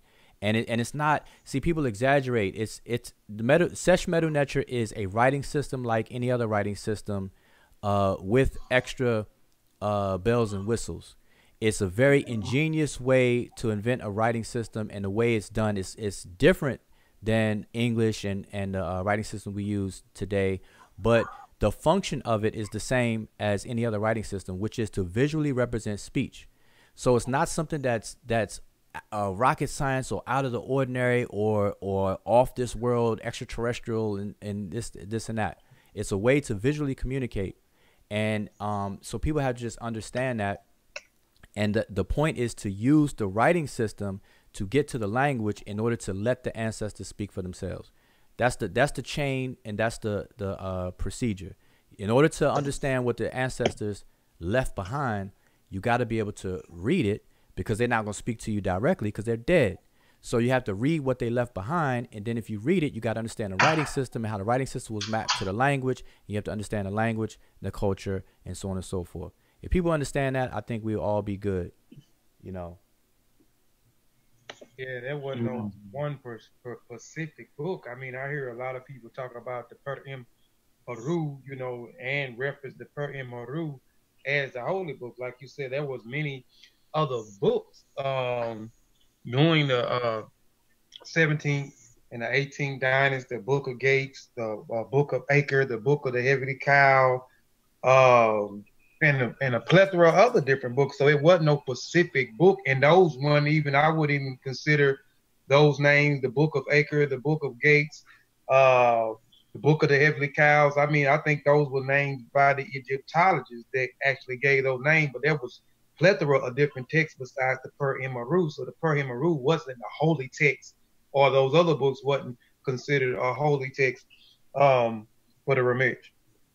Yeah, exactly. I mean, it's a lot of text. I mean, and you know, another thing, just real quick. I know we kind of got off on a little tangent, but just real quick, a lot of people wonder why we focus on Kemet and not the rest of Africa. And it's not that we don't focus on the rest of Africa, because us as a people, we should be able to walk and chew gum at the same time. If individuals want to focus on West Africa, Central Africa, South Africa, North Africa, and then you have people who want to focus on East Africa or the Nile Valley, then there's room for everybody. All right. But the thing about the Nile Valley, or Kemet specifically, is that Kemet is the most documented ancient culture, because it's a plethora of writing that is left behind in stone and on papyri, on stelae, coffins, tombs, temples, the whole nine, you name it. There's a whole litany of literature that still survives to this day. But when you go into other parts of Africa, you don't find that same abundance of records. So Kemet provides a ocean of knowledge that we can obtain for the ancient past of the people of the Nile Valley. So that's one reason why there's a lot of focus on Kemet. All right. And so people just have to understand that. And it's not to say Kemet is the end all be all or the first civilization and whatnot, but it is one of our apex, just like Greece is to the European communities. Ancient Kemet or Egypt should be our classical civilization that we go to as the apex of an amalgamation of different African communities. And that's another misconception. People think that Egypt was this mono or one type of people. They don't realize that Kemet was comprised of many African communities coming together, forming a confederacy. And this is what the whole thing about Sema-Tawi is all about, and all the different Sapat or nomes or different communities along the Nile that came together into two great regions, the Tashamau and Tamehu. And then those two great regions merged into one under one umbrella called Sema-Tawi, and it became simply known as Tawi to keep the duality going. But that was an amalgamation or a convergence of many communities coming together and agreeing under a contract and a hierarchy and a system that was put in place long ago. And so we have to keep that in mind. So Kemet in that sense represents the best of the best. And so you wouldn't know that until you understand it and study it. So we can't, set up this dichotomy of East Africa versus West Africa. That's that West Coast, East Coast rap battle type stuff again. So I just want to put that, let people understand that. And you should want to study the best. I mean, when you look at it, Kemet is the longest reigning empire that ever existed up to this day. So why not study that blueprint and see how these group of people came together and see how long they was able to reign such a long period of time, longer than anybody else. So, I mean, why not study the best? Exactly. Well, and then we have to do the work of, if you insert a text, for example, something from Sumer, it's really not from Sumer, it's Akkadian, and then we have to date. We have to date when that text occurs. So a lot of what you have out of the Akkadians come pretty much in the Middle Kingdom of ancient Kemet, and so they're acting as if this literature that they have is older. But when you start looking at the stories of Gilgamesh and the flood stories and all of this, you find that Kemet had a start with these concepts much earlier that is attested in its own literature. So we have the difference is, Ujao is not he's combative, but he's not that combative. So I like to see it a little bit more when we actually end up talking about this. We pull in the people who say that they are Kemetic and examine what they think. And I like Brother Jabari. He is a good overview of ancient Kemet. So I am not talking about Brother Jabari. I disagree. I disagree on the religious part. I think everybody knows that. and I disagree from where they pull their information from. The book of Anui, for example, I know we're off the subject, but it connects to the subject. The book of Anui is late 18th dynasty, and then it has no reference to a king. So we just think that Anui just bought a papyrus and his name was inserted in the papyrus. Anui is not no damn prophet. He's a scribe who wanted a good afterlife, so he purchased a papyri that was written for a king that the Amun-Ra cult wrote for him, and so that he could become a king in the afterlife, or to act as if he was a king in the afterlife. But the earlier Purdam Heroes, they separate from a noble and a king, but you wouldn't know that unless you read the text. Well, no, he's a foreigner too, right? Foreigner. Yeah, but the thing is, there were a lot of foreigners in Kemet. Kemet had what Ujao said very well, a confederation. So there are a lot. They call a Nubian a foreigner. Yeah. Foreign chieftain, right? Yeah. Yeah. Let me do this real fast, man. Let me show you, right? I want to show y'all something, and it's funny.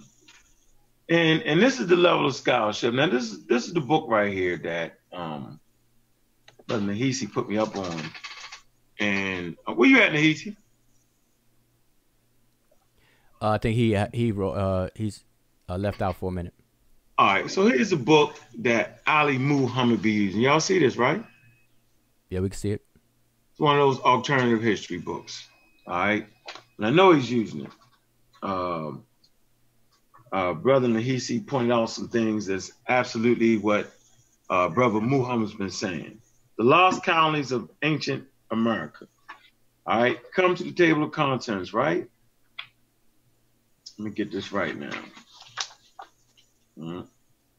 First of all, most people don't know how to critique sources, and you shouldn't be reading this alternative history book for the history of Black people in the Americas. So in the table of contents, chapter 1 has the Sumerians, chapter 2, the Egyptians, chapter 3, the Minoans, chapter 4, the Phoenicians, chapter 5, the Romans, chapter 6, the Celts. All right, they talking about everybody who's in America, right? Chapter 7, the Hebrews, chapter 8, the Africans. Like I studied this before, and I used to get certain magazines, and they claim to present evidence of the Hebrews being here. All the people are just Phoenicians and all that. Really alternative history. This before I even knew there was such a thing as called alternative history. I didn't know that it was a genre. I didn't know it. So if you go to chapter 8, right, talking about the Africans. Now watch this. Let me show you how we do this. Page 152. Maybe y'all can get the book on Google, right? Page 152. Can y'all see this? Yep. Keep it on there for a moment. Read the caption. It's really a picture of the pottery, right? So the truth is, if you're looking at some part right here, it says image 8 through 1. Guatemala Chuma's pottery illustration. Okay, photo courtesy of Ancient American, right? So you're dealing with pottery. So really you want to actually look up the actual pottery. You want to find the pottery. This is a bad picture. Let me finish reading this. It says, during 1931, American archaeologist Anne A. Morris described painted murals inside a Chichen Itza's temple of the warriors in the Yucatan as all too typical of the Negro and unlike the Mayan to be readily taken for accident. It said the temple was abandoned no later than 1224 AD. The abundance of archaeological evidence for Black Africans in pre-Columbian America is no less richly supported by related cultural finds. All right, so this is what they're using. They said it was Africans in America, right? So this, we want to pull up the pottery. you got a picture, a clear picture of the pottery, right? Right here. All right, I'm gonna share the screen. Chuma style vessels, right? Watch this. I'm gonna pull this up. I'm gonna screen share.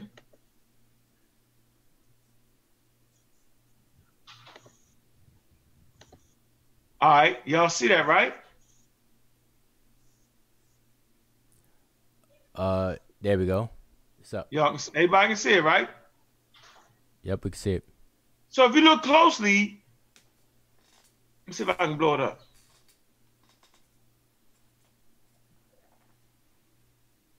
Real clear, right, y'all? So look at this.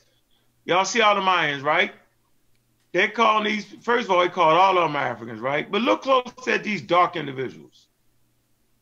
Do you see that individual face right there? It's a different color from that. And the rest of his body, y'all see that?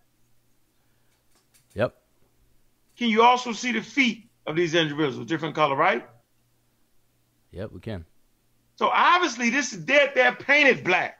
These are not Africans. These are Mayans for some ritual understanding, right? They got glyphs here, and I'm pretty sure they tell you what it say if you can read the Mayan script, right? And this is clearly priests working, and they painted themselves black. This is not black people. They feet showing through. This is crazy. Their feet are actually lighter than their bodies, and their faces lighter than they. Look at that. Well, hold up. Maybe it's the opposite. Maybe they are black, and they painted part of their face light, and their feet look light.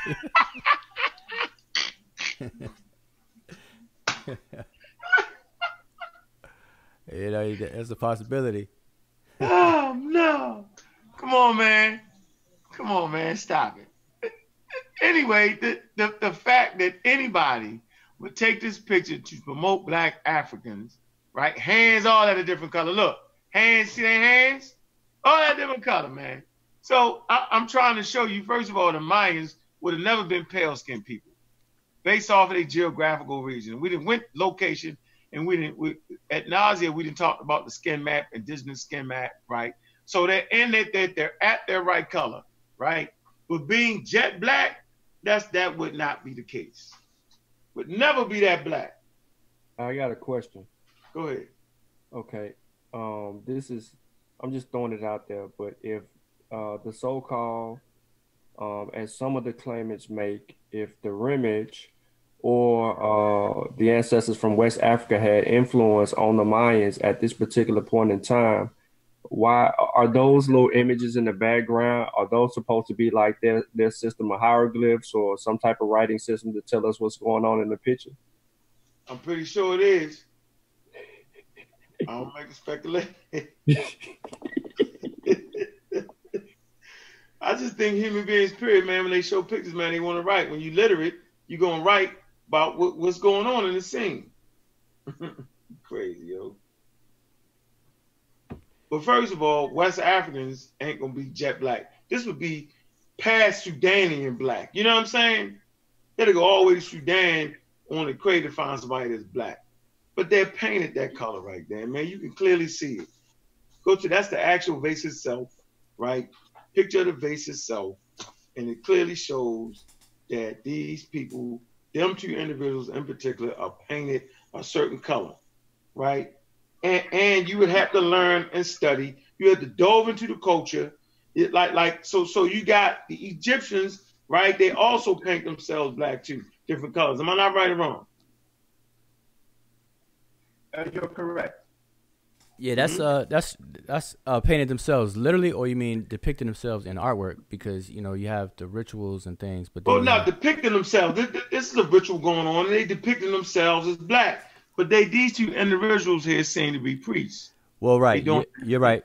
Ahmose Nefertari would be a famous one that a lot of people may be familiar with, where she's depicted black, and then you have Mentuhotep, the king Mentuhotep, who's depicted jet black, but he's also depicted in that orca red, the natural red that they normally did. And sometimes in the afterlife, white. Yes. Or green. Yes, indeed. So they wasn't trying to denote color. They wasn't trying to denote the color of their skin. Is the point I want to make here. Exactly. So so we find human beings all around the world painting themselves anyway. You know what I'm saying? Ritual, just paint. I mean, that's part of human culture, the body paint. You know, with different rituals. You find indigenous people everywhere are painting themselves that. So I'm just saying the mistake, you know what I'm saying, that they promoting in this pseudo text right here is that, quote unquote, these are African people from, like, come on, man, like that's totally, first of all, is disrespect of the culture, right? That's one. Two, that's insulting our intelligence. So they actually know you're not going to go the extra step or the extra mile, right, to find out the real history of that. And so they sell these books. This book's about $16.99. How many of these books have they sold to the black community with this misinformation? You know, that's the point I'm trying to make here. And so people are coming at us with this. So I'm letting you know, when you come at us, you know what I mean, with your quote unquote pseudo history, right? Man, be prepared to get all your sources critiqued. Yeah. If it was a depiction of Kemet and that you would see Usir black, you would probably look at the text to see if it says Kim where, right? You would look to see what the writing is. It is ridiculous to put up any pictures and try to say what it is when you have no idea what the writing is, what the ceremony is. You're just doing what Ujao normally says, the look-see method. And the look-see method does not prove, it only proves a point to religious people, believers, non-research oriented people. Exactly. So looking at that to say that these people were African people, the funny thing is you see two individuals, but the rest of them are depicted in another color. So and they look painted too. All of them look painted. I just want, just for the record. Yeah, and it's clearly two people have a more prominent role in whatever ceremony or ritual that is. And as you pointed out, there are glyphs there. And see, and that's a good example. I know you don't have it on the screen anymore, but to the untrained eye, a person who doesn't know the writing system, doesn't know the language, when you first look at that picture, you really don't even see glyphs. Like you really don't even realize that that's writing or glyphs or even say anything. You just think it's part of the artistic expression of the scenery, you know. So likewise with the hieroglyphs or Seshmetuneter, that's what people are doing. So they ignore them, and you can't do that. Like Reggie said, you know, if you're looking at a picture of something, it will tell you 99.9% of the time. It will tell you. Matter of fact, you cannot divorce the scenery pictures from the actual text. You can't do that. All right. Let me show y'all another thing real quick. So yeah, as I was looking at the private, somebody mentioned in the chat room, all the individuals are actually painted. Let me show you another vase. Watch this. Here we go. Okay, while you share that, let me just show this because I made a point earlier and I want to follow through with people. All right, freeze. Go ahead. Yeah, just real quick. This is a reproduction of the primary that I'm speaking about, and I'll show the primary another time because I have to get I have to find my high quality picture. So we'll do a show on the Seshu Mani Metanetra channel where I'll share this. But I wanted to show something for the people to understand what I was saying earlier. That Shu, you have three deities here. You have Geb on the bottom, Shu in the middle, and Nut above, arced above. In the middle is Shu. Shu is holding up or supporting Nut. He's supporting her where her womb is and where her breasts are. All right. Now beside him, you see four glyphs, two on each side of his head. Those glyphs it represents the word that I said, Sekenet, which is the word for support. And that's the same actual item. That's a picture of an actual item that the ancient Rimage used to support things when they built their housing things, when they wanted to support and hold up anything, from laundry clothes to even hanging, staking prisoners to tie up prisoners next to them. All right, I could show those pictures as well, and I'll do that. But I wanted to show that that's the glyph I was talking about. It looks like a Y-shaped glyph. It's a Did you show the glyph yet? Yeah. Yeah, the glyphs are right there. Matter of fact, let me see my cursor. Right here. I'm drawing a circle. I'm circling it with my cursor. So right under Nut's body, you have Nut's body with stars within her body. Right below there, you see 4 Y-looking glyphs. These are Y-shaped glyphs. I see that. All right. Those are the glyphs. And matter of fact, for people who are familiar with the Gardner codes, it would be O30. The Gardner code O30. Look it up, and you'll see that it represents the word Sekenet, and 4 of them together will be Sekenut, and they are known as the pillars of Shu. And these are the pillars that hold up, they represent the 4 cardinal points that hold up the vault. Because remember, the ancient Remich figuratively described the sky as a vault, all right?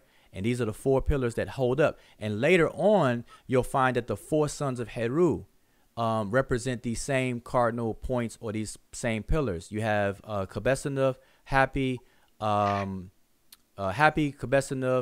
Duamatev, and I don't know why the 4th one escapes my mind.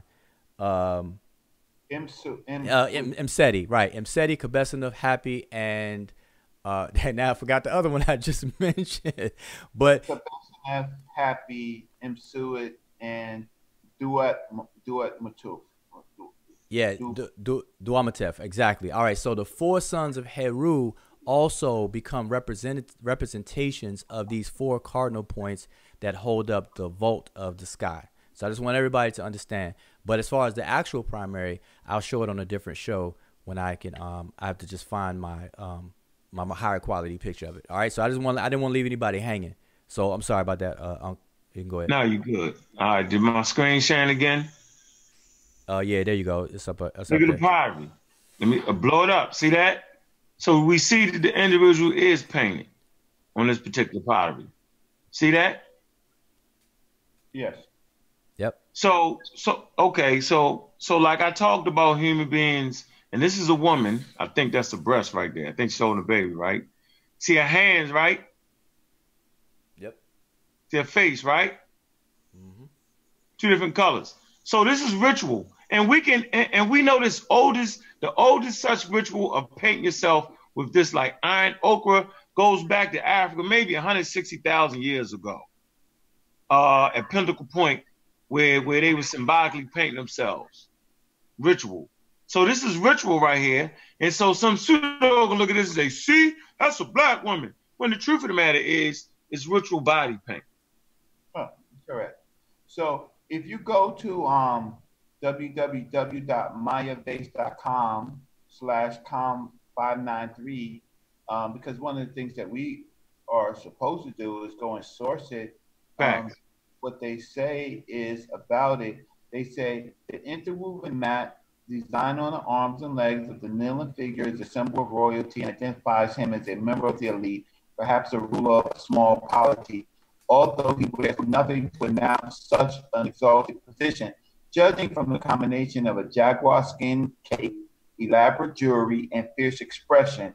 And they say the most important words, the black painted man holding the spear is more important figure in the scene. So European scholars recognize that he is the black painted man.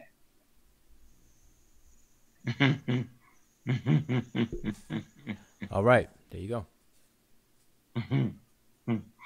Painted. That's crazy. So it's right there for y'all to see, man. It's crazy. So this is the type of shabby scholarship that we're getting to support their arguments, which is absurd. I'm saying, and I'm not supposed to be able to break that down that fast. You know what I'm saying? Like, come on, man. But you're right. And then just to say, the other part says the gloves before the commanding figure of the black painted man holding the spear or red Usma Pop Muwan, Lord Ao or Lord Muwan. So the Europeans who are deciphering this the script they acknowledge that this is a black painted man, and he could be ceremonially painted black. So he's not black skinned, he's painted black. So if they introduce the sources, if they introduce the literature around it, then you will have to deal with that. And so when it comes to time where I don't want to waste too much time on these people. I think I've done enough work trying to debate the unusual and the fantastic and the metaphysical. I just need to introduce the sources, and then once after that, let them. They have to introduce some literature that debates the fact finder or the researcher that we're showing. And if they cannot do that, then there's no need to have a conversation. I hope everybody agrees. If someone introduces the literature around it and they have not read any of the literature and they just want to do the look, they're black skinned, they're Africans. Look. Yeah. And there's no reason to go forward. And we're not winning. Listen, brothers, sisters, we're not winning if we enter into a debate with people who do not show their sources. We're not. There's no win. There's no win to that. And I mean, I've spent the last 4 or 5 years debating people who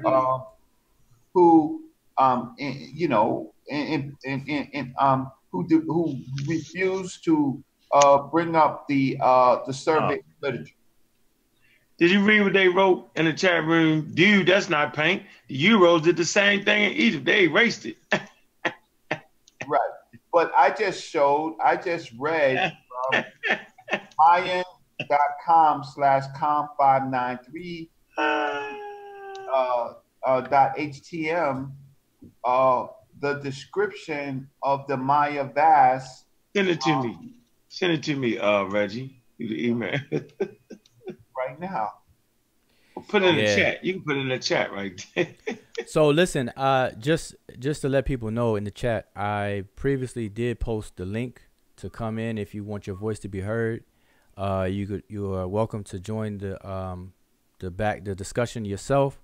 As long as when you come in, you mute your mic, and we still have an orderly discussion, nobody talking over top of each other, or you will be booted with the quickness.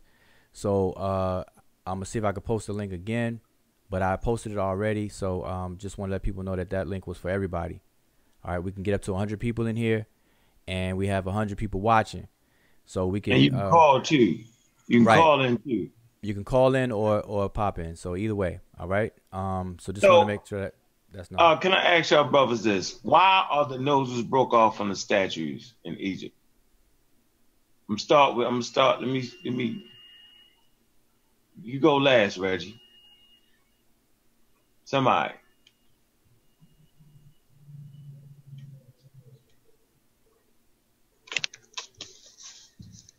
That's a question. I was waiting for some. Are you asking us on the panel? Yeah, on the panel. Oh, well, the noses. People think that the noses broke off because they're trying to hide the Africanness of the people and things like that. Now, people only think that because we're thinking retroactively, with racism, white supremacy today, and so on and so forth. But those noses and things that were being broken off, that was done. A lot of that was already done in ancient times when there's a change in regime or change in sentiments of the people.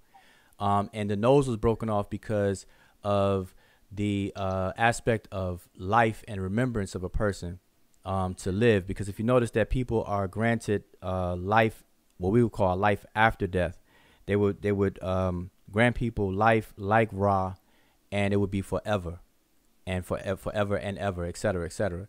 And so the nose, if you understand the concept of the relationship between sleep and death, you'll understand that the only difference between somebody sleeping and somebody who's dead is that a sleeping person can wake up, and a dead person obviously won't. But when you're looking at them while somebody's sleeping, while somebody's dead, they look identical, with the exception because both people mouths are closed.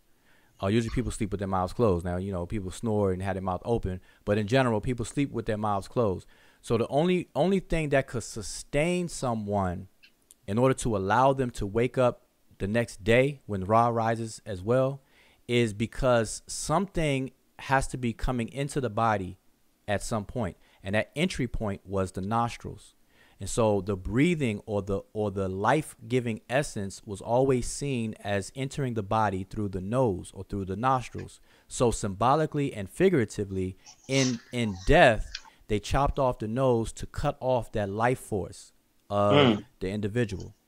All right. Now, like I said, we could talk about this for about a whole half hour. So you saying the Egyptians themselves did that? Yes. It was done in ancient times, and people believe that only Europeans did it to hide, you know, the truth from Black Americans and so on and so forth. No, a lot of that damage was done in ancient times. A lot of the looting of the tombs were done in ancient times as well. So people, you know, have it twisted, and this is not anything secret. You could find this out. You know, if you put in just a little bit of time of study, you'll find that graves were being robbed in ancient times as well. That's why they had to fool people in where they were placing these graves, and graves were guarded, you know, back in ancient times as well. So it's not something that's new. Now, it's not to rule out you know, intentional damage done today or whatever the case is, but I'm just saying that we have to assess all of the facts. And so in ancient times they did it. And also, just real quick, even in the Seshmetu Neter on the temple walls or in different areas in Kemet, many times they would erase something to replace it with new information, and they call it a palimpsest. And so, like, I'll give you a most popular example is between Seti I and Ramses II, who was the son of Seti I. Seti I started to build a temple in Abydos, and he died before completing it. And so his son Ramses II completed it. But in the portion where Ramses finished it, he erased his father's name. Now, he left the portion he completed and left that intact, but the portion that was halfway done or partially done, Ramses I commissioned the scribes or whatever, the artisans, to erase it and to fill it all in with plaster and to recarve it with his name. And one famous instance of that is where you see these so-called helicopters or flying crafts in the temple of Seti I in Abydos. And I went through all of that on the website. I broke it all the way down, explaining the whole thing. So I just want to show people that not only are the statues repurposed and damaged like that, especially with Hatshepsut. Now, if anybody want to look up how statues and things were damaged, you look at Hatshepsut's chapel, look at her statues and things, you'll see where they purposely damaged her statues and things like that back in ancient times. All right, so I just want to make that clear. Oh yeah, Napoleon did not things. It was already there. Came in there. Matter of fact, they showed pictures of it. They come in and they show pictures. It was already done before he got there. It didn't blow off the Sphinx. Yeah, I mean that's the popular speculation that people say Napoleon and his army used it for target practice. Then you have the story about the Muslim doing it and so on and so forth. But people just have to understand that this was done all throughout history. You can just look at the drawings. Napoleon came there with a whole team of and artists, and they was drawing it. When they was drawing it, the nose wasn't on the damn thing. That ain't hard to figure that out. Yeah, they was drawing everything. It was a scientific endeavor when Napoleon went there. It was trying to learn. And so that's why we focus on that. Because that's where you're going to get to learn. That's a source. Like Egypt is the light of the world. Like that has not changed. You know, so when people like Con Calloway and them call the Masons and this and that, man, the fact of the matter is the Masons was amongst the first Europeans. The Rosicrucians, the Masons, and the Illuminati was amongst the first Europeans to recognize that Egypt was the true source of all religion and science and math and all that. No doubt. And this is what they call the Age of Enlightenment. That's when they got enlightened.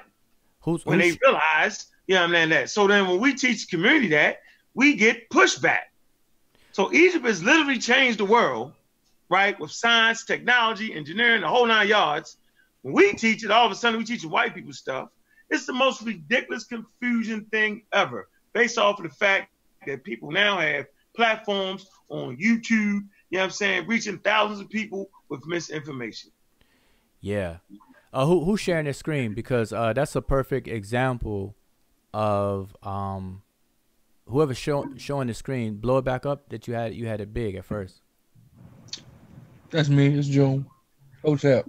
Oh, Hotep. Yeah. So what you're showing. So this is an example of the Ankh, and everyone should be familiar with the Ankh representing life, and everything surrounded, by life and everything, and how it's always held up to the nose of the individuals. And so this is a picture of it. This life force, this life-giving force is held up to the nose or the nostrils. And like I said, when you're looking at somebody sleeping and somebody dead, the difference is that obviously the chest is going up and down if you're living, but the mouths are closed on both people. And so there has to be some other way where there's a sustaining of this life, and it was always seen as coming through the nostrils. All right, so this is why life, or the breath of life, is given through the nose, or whatever the case is. So the chopping of the nose would cut that life-giving force. And mind you, in death, all this stuff is figurative and everything, but that gets into a whole nother conversation. But I just want to point out, so you asked the question, I'm just giving one example of why those statues and things like that. And I see somebody in the chat room, they said, well, why didn't they make the statues without noses? That wasn't the intention. The intention of the statues was to represent the person full, with life and living and in the hereafter, whatever. The taking of the nose was an afterthought. What was to cut that off? Yeah. Here's a question: What is the scientific consensus on? This is Blessed Pharaoh. Can you tell me the scientific consensus on the agreed upon use for the pyramids? Well, it depends on which pyramids you're talking about, because like most people, when they say that, they're talking about they limit their. Tell the truth. Huh? Tell the truth, man. It was power zones, man. It was grids, power zones. It harnessed the power of the earth. Don't you do that? Don't you do it? Don't take that away now. But listen, yeah, 'cause he asked, he mentioned that. Well, when people ask those kinds of questions, they're usually limiting their question around the 3 great pyramids, or 3 pyramids of Giza, and not just pyramids, period. But when you look at the literature and you understand the language, the word for tomb is the word mer, which is the word for pyramid. They didn't have a word literally pyramid, but they had the word mer, which meant tomb. And you have the tomb of Pepi the First, the tomb of Teti the First, the tomb of Pepi the Second, the tomb of whatever, and they're referred to as Mir. And even the text within these tombs of Pepi the First, Unaz or Uni, and Teti and so on is called the what? The pyramid text. So usually people are talking about the great pyramids on the Giza Plateau and not just pyramids in general. And in Nubia, what they call in Nubia, or in northern Sudan today, you'll find that the tombs are in a pyramid shape. Yep. All right. So the step pyramid, right? So the step pyramid is based off of stacking mastabas. That's correct. Right? Mastabas. We're buried in those. That's correct. Right. And so. and I was just gonna say that's correct, but I was gonna let people know if they wanted a full understanding of those different pyramids. I got a whole presentation on the mastabas, from the first pyramid to the last pyramid, what they were utilized for, who built the pyramids, who ransacked the pyramids, and everything.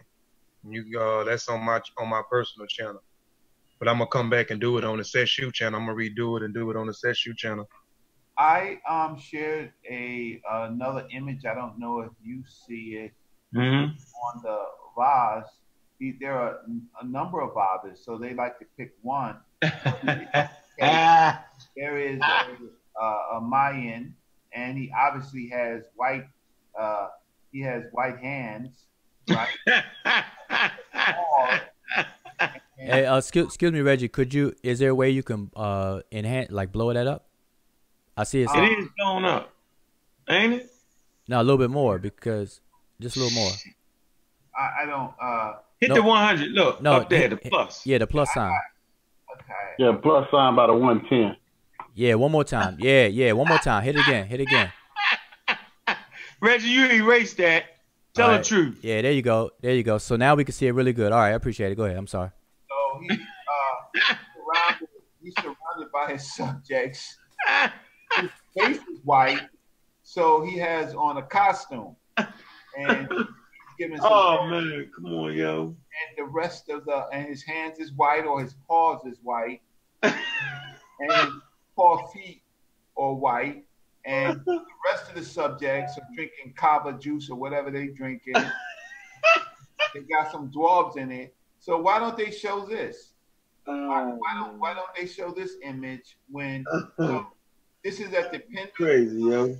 Right. So I put in the source for it, and so when they show that other thing, they should certainly show. They should show this. This person is again crazy, yo. Yeah. So I'll stop. You know, I don't. Hold on. In the chat room, we got Bless Pharaoh spending 20 years to build a tomb makes no sense. Okay, yeah, let me just finish what I was saying. So again, when people ask that question, they're really talking about the Giza Plateau pyramids, and that's what this brother is seeming to talk about. So to answer his question, no mummies were found in those, but no in those particular pyramids. So the answer to that is no. It's just simple as that, and I'm sure you already knew that. But no mummies were found in those tombs. So now no mummies were found in those pyramids. No mummies were found in those pyramids, but you do have a burial chamber in those pyramids, and you do have a Neb Ankh or a sarcophagus that was in that particular pyramid, but there was no mummy found. To answer your question specifically. Now, to answer your other question, were they power plants? There's no evidence that it was a power plant as well in all of the literature or anything of that nature as well. So if you want to lean towards a power plant and use the criteria of evidence that you're going to use against it being a tomb, the fact that you don't find a mummy there, then you have to be consistent in your logic and just simply say you don't know. So the smart scholars will say they would just describe the pyramid and describe what it took to build it and so on and so forth, but they won't venture off to say, and start imagining and interjecting their imagination by saying what the pyramids were for if there's no evidence for it. Hey, man, good as well, they got paintings on the walls powering light bulbs, buddy. No, they do not. That's in the temple of Het Heru in Dendera, and I already dealt with that. There's no light bulbs at all. But it's a light bulb, man. Come on, man. Lighting up the pyramids, man. They got Wi-Fi too. Of course they do. Well, Bless Pharaoh is saying that he's not saying that they are power plants. So I was just saying anybody who does. So hopefully your answers are satisfied. So you asked. That's a good presentation too. You did on that on light bulbs. It's an excellent. Go to the website. What's the website, bro? Yeah, seshmedunetra.com. There's a whole article on the light bulbs and everything.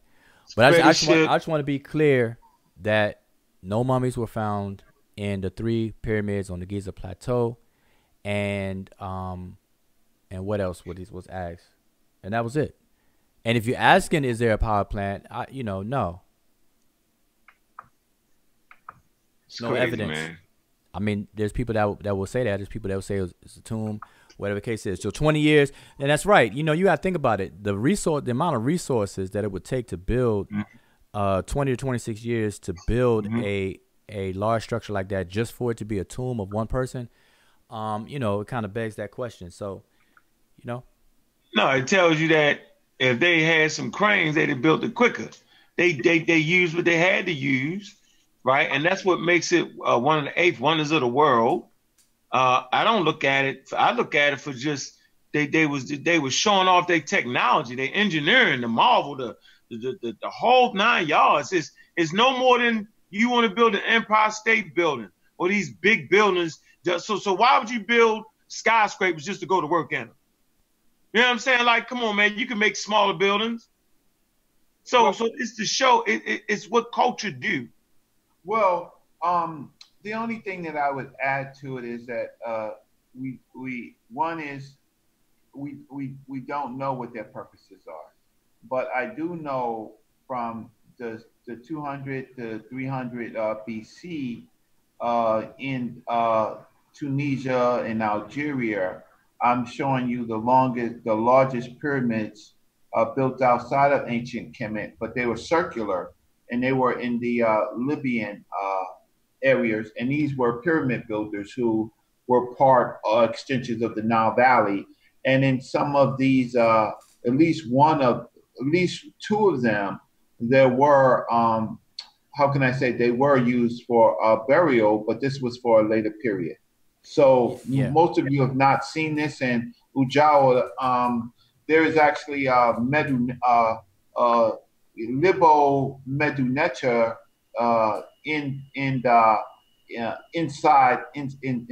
So there's a lion with a symbol that could be close to a Nuit symbol, but this was in a later period. In the earlier periods, we don't know. We have the queens. We have a number of pyramids. We have the Queen's pyramids. They haven't found any, and they're smaller. We haven't found any bodies. But in Nubia, there were pyramids with bodies. But so the issue is, it doesn't hurt us if there was a body in it in the past, and it's just not been found. It doesn't hurt us. The fact of the matter is that it was created in Africa. It was created by Nile Valley Africans from multiple confederations. So here, this was part of my work that I would want to do later in the late antique period of Africa. And I don't know if you can, I don't know how much of this you can see. Yeah, we can see it. That in fact that you can see. So there's further research. There's further research that we can do on this, but it doesn't hurt our point. It doesn't hurt Ujawa's point, but we gotta approach it scientifically rather than approach it speculatively. Yeah, and that's my point, because if we follow the evidence will point to the purpose of the pyramidal structures as tombs. The majority of the evidence points to them being as tombs, simple and plain, because we have existing tombs in the late period in northern Sudan, as Reggie, as you said, that where bodies were found in those pyramidal structures. They're not as big as the Giza Plateau ones, etc. But even in the Giza Plateau, you have burial chambers. So for those people who want to push the power plant theory and whatnot, then that begs the hypothesis that begs the question of if it's for power and to power the country or whatever the case is, then why would they have a burial chamber and a sarcophagus and so on and so forth in there? So the word itself, if you look at the language itself, the word for tomb is the word mer, is the same word for pyramid, so on and so forth. So we could look at all and stack up all the evidence and just let the evidence speak. And it's not a conclusive thing, but it's something that will guide our views of it. And we don't have to be speculative. We just let the evidence speak for itself. Also, I want to add on there is that when you understand the culture of and the cosmology and the cosmogony, you'll understand that the temples and some of the pyramids were figuratively representations of this primordial mound. And there's a whole story around the primordial mound and its peak that it formed that's coming out of the inert oceans of Nu, and so on and so forth. So we have to take in consideration all of these different things and some other things that I'm not mentioning for time when we're going to do this analysis on that to answer those kinds of questions. All right. So we got anybody calling in, yo? We don't want to run the show too daggone long, yo. Too much to watch. Nah, I posted the link. You know, I don't know. We got over 100 people watching, so I don't know if people are commenting, but they're not coming in. Maybe I need to repost the link one more time. Let me post the link one more time. Yeah, post that link one more time, man. We don't want no 5-hour show that's gonna kill us. So what we're offering is we're introducing the primaries, whether they're architecture or vases. Those are the primaries, or pyramids. We're introducing that. We are also introducing the literature or the research, the literary on these things. It's too soon to make big conclusions, except for we know that the ancient Egyptians, the people of the Ramesh, they wrote. We can transliterate. We can translate, and we know that they were what they were called, and we know that there are different periods of ancient Kemet. Yeah. Exactly. I see somebody sharing the screen. Who's that? Hey, 42 Tribes, man. Text me right now, yo, so I get your number, man. You had a question. You was trying to say something the other day on the video. Somebody sharing the screen. Who's sharing the screen? I am. I was just showing some of the pyramids y'all was talking about. This PowerPoint I had. Talked about the Mastaba a while ago, the Perdjet, when he talked about the first step pyramid built from here, which they used mud. They immolated the ants and the termites. The termites was the first builders in mud, so that's where they immolated the Majet or the Perdjet from. I mean, I'm just showing some pictures. Like 325 million years ago, man. Them termites, man, building in mud, man. But this is how material should be presented. Yeah. This is so 25 million years ago. That's a fact. Not to mention you got some of the largest mud structures on planet Earth is in Africa. How about that? Brother Reggie, I'm gonna post your link that you gave in here. I'm gonna post it inside the chat on YouTube. Okay. So so I shout out to Kofi for that. It's the approach that we have to now forge ahead. We've had enough of the crazy debates, you know, to create the fantasy, but the hard work is for our children. It's for the next generation. It's and I think that I've spent enough time debating. I think Aunt knows the Hebrews, the Moors, Christians. They have no. Most of them are copycats, and that's what makes it worse. Because now there's meanings for things that they copied, and they didn't know what they were copying. The Greeks did not read until after like 750 BC. Mm-hmm. That's a fact. Mm-hmm. So we can't talk about those. And they were copying. The Ptolemies were copying everything that they could. So what's the what would be the argument when we are arguing Hebrews, where there's no record? First of all, there's no record of bodies. They ain't got no goddamn bodies, right?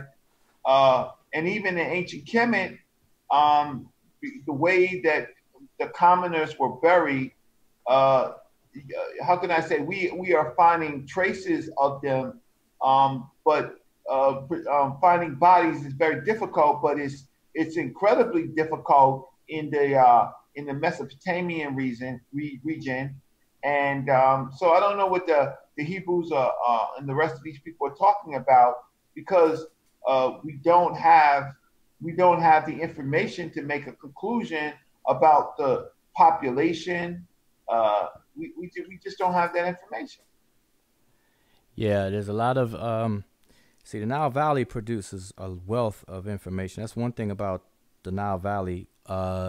Even nature has helped in that regard because of the sand and the climate in Kemet or the Nile Valley now it has helped to preserve. It acts as a preserver. The sands and everything. It actually preserved things a lot longer, and lasted a lot longer.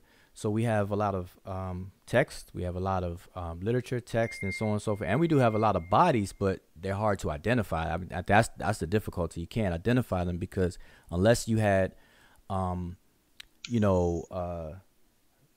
certain amount of class or status to be able to buy a tomb, to get a tomb, where it could be decorated and so on and so forth, it would be hard to identify a lot of the bodies that have been found, that are still there and even found or displayed in museums and so on and so forth. So Kemet is like a natural museum itself. The entire, Egypt today under the sands is a natural museum. Everything is preserved, unlike some other places. And that's one of the beautiful things about Kemet. And it's bittersweet because on one hand we say, okay, to dig up somebody's grave is to be disrespectful and all of that. But then on the other hand, we wouldn't know almost like 80 or 90% of what we know about Kemet had it not been for people digging up Kemet, digging it up. Because a lot of the texts and a lot of the different rituals and things are contained in tombs. Coffin text, pyramid text. These are tombs or tomb paraphernalia, So we wouldn't even know about it if we were on the straight and narrow and left everything as is, sealed, and never went in and so on and so forth. So it's a bittersweet thing. And so it goes to the afterlife. What we are finding, the things that we are finding is in a very limited and particular container. It is the afterlife. The life of the Ramesh is a complete different story. The afterlife is a complete different segment than what the people were doing with their life. Or we think of the life after life in the tombs, but before that happened, people were living their lives. Yes. And so we do have it on Luxor and Karnak. We have it on many of the temples, and we do have papyri, but we don't have it. You don't have it in many of these other cultures. So what's the point of talking about these other cultures? Because you have less of information. Like I took Ankh to the Metropolitan Museum of Art. They put all of Hebrew and Christianity into one damn container, and into one case. They can't find high or hair of origins of any of these people. But when I take people to the museums, I'm dealing with the artifacts, and the artifacts say they prove the case. But nobody goes to the museum with Brother Reggie. Last museum tour I did during the awards, only 10, 11 people came. And so, it says to me, why do this work? I'm willing to take people and their children to the museum and walk them through, read the Medinecha. So listen, Ujao, you got to get on that bus and come to New York, and we got to walk that museum. Yeah. I already told you. I told you. Yep. I'm gonna definitely do that. It's my first stop because see, down here we don't have a museum like that. So we don't have the Metropolitan Museum. We're not in Chicago where they have what they have out there or in New York. So I'm definitely I spent 17 hours on a bus. That's as long as I would take to go to Kemet. If you come, you can spend your time in my house. If you need to cut the cost, but you gotta go to the Metropolitan Museum. Hey, listen, you ain't said nothing but a word. I'm gonna definitely do that. So get them on that. Get them. I paid $40 to go to Atlanta round trip. You could pay $40 to come to New York, and then we can get on another bus and we can go to the Penn Museum if you like. So we can go. We can do at least 2 museums. If you have more that's time. Gonna take. Reg, daggone well, bro. You know that's gonna take a whole day, 2 days in that joint, and one of them. Oh nah, I mean we can spread out. So that's what I'm saying. I'm gonna come when I have plenty of time because when I do things, I like to document as much as I can. So I'm gonna take pictures of everything because that will provide material to to share and support. So we read the glyphs, we deal with primaries. So what better yeah, you're gonna be on it. what better thing Hey, let me to take show, pictures, right? let me show y'all something real quick. Since we talking about mud and master bars, let's go to the City of the Hawk. All right, just real quick, I do want to acknowledge that Wuja. Hold on one second. I do want to acknowledge that we had. I want to acknowledge that we have some people that did come in, and so in a minute we will open the floor up. So I just want to make sure that's known. Oh, so what we asking? So I want to show you that it's called the City of the Hawk, and I know I'm mispronouncing it. The fort, H-I-E-R, Acropolis. What's that? Hierocropolis? Heracanopolis. Yeah, City of the Hawk, correct? Yeah, it could be Def and P. Yeah, those are the Greek words. Yeah. Well, I don't want the Greek words. Well, that's what you were trying to pronounce the Greek. You have. Well, give me the Meta-Lecture word for it. Well, you got to show it. You got to share your screen. We got to see the glyphs. See, read. We got to see the glyphs. Read. They ain't show the daggone glyphs. Y'all showing off. They ain't show no glyphs. Well, that's the problem. They ain't show the glyphs. They basically was showing the fort, though. This is one of the largest, oldest mud structures on planet Earth. Hold on, hold on. Let me get something. Wait a minute. This is pre-dynastic type of shit. Hold on. If you're talking about Nekin, the city of Nekin, which is probably what you're talking about.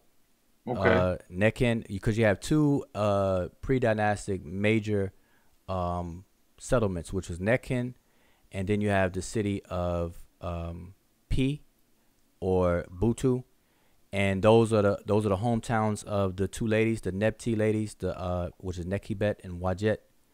And so Nekin is the place of the Falcon, and that's probably what you're talking about, because that ties into Second Dynasty. Nakada, and when they start talking about Nakada, I think it's like the Second Dynasty. Hold on.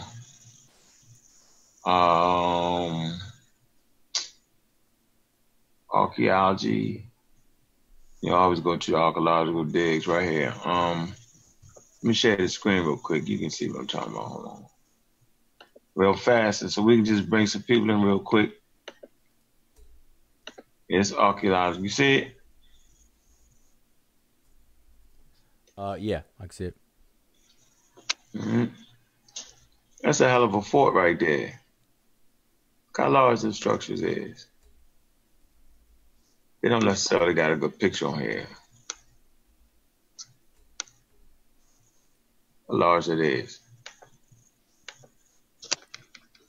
But if anybody wants to know, I was correct. Heracanopolis is named after the Greeks for the word Hawk City, but in ancient times, to the Remesh themselves, it was known as Nekin, which was the city that was governed by Nekibet, the vulture deity. So yeah, the first, they was building in mud first. They perfected it. You know what I'm saying? They actually perfected that. Then so it's a trial and error period.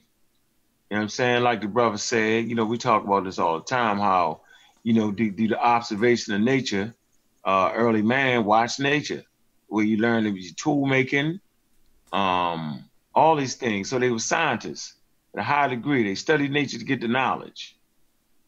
So you just don't come out the womb building structures. You watch the things around you. I also talked about the ants and how ants build ant bridges, expansions across small waterways. All that stuff come from watching nature. So that's how thorough we was. So it's, it is what it is. Go ahead, yo. Anybody got any questions? Anybody got anything that we felt that we got wrong? Speak up. It's time to be heard. And mind you, we're not really going in on any particular topic, whatever. This is kind of open discussion. But we do have a couple of people. I think we have Set Cam. That's in the building. Oh, Seti Cam. Okay. You're kind of low, but if you could speak up. Yeah. Well, yeah. Sede Cam Cam. I talked to you guys a couple shows ago. Sede Cam Cam is Walla for Sete just means research, or I asked my uncle what was the closest word to science, and he gave me a couple of different words.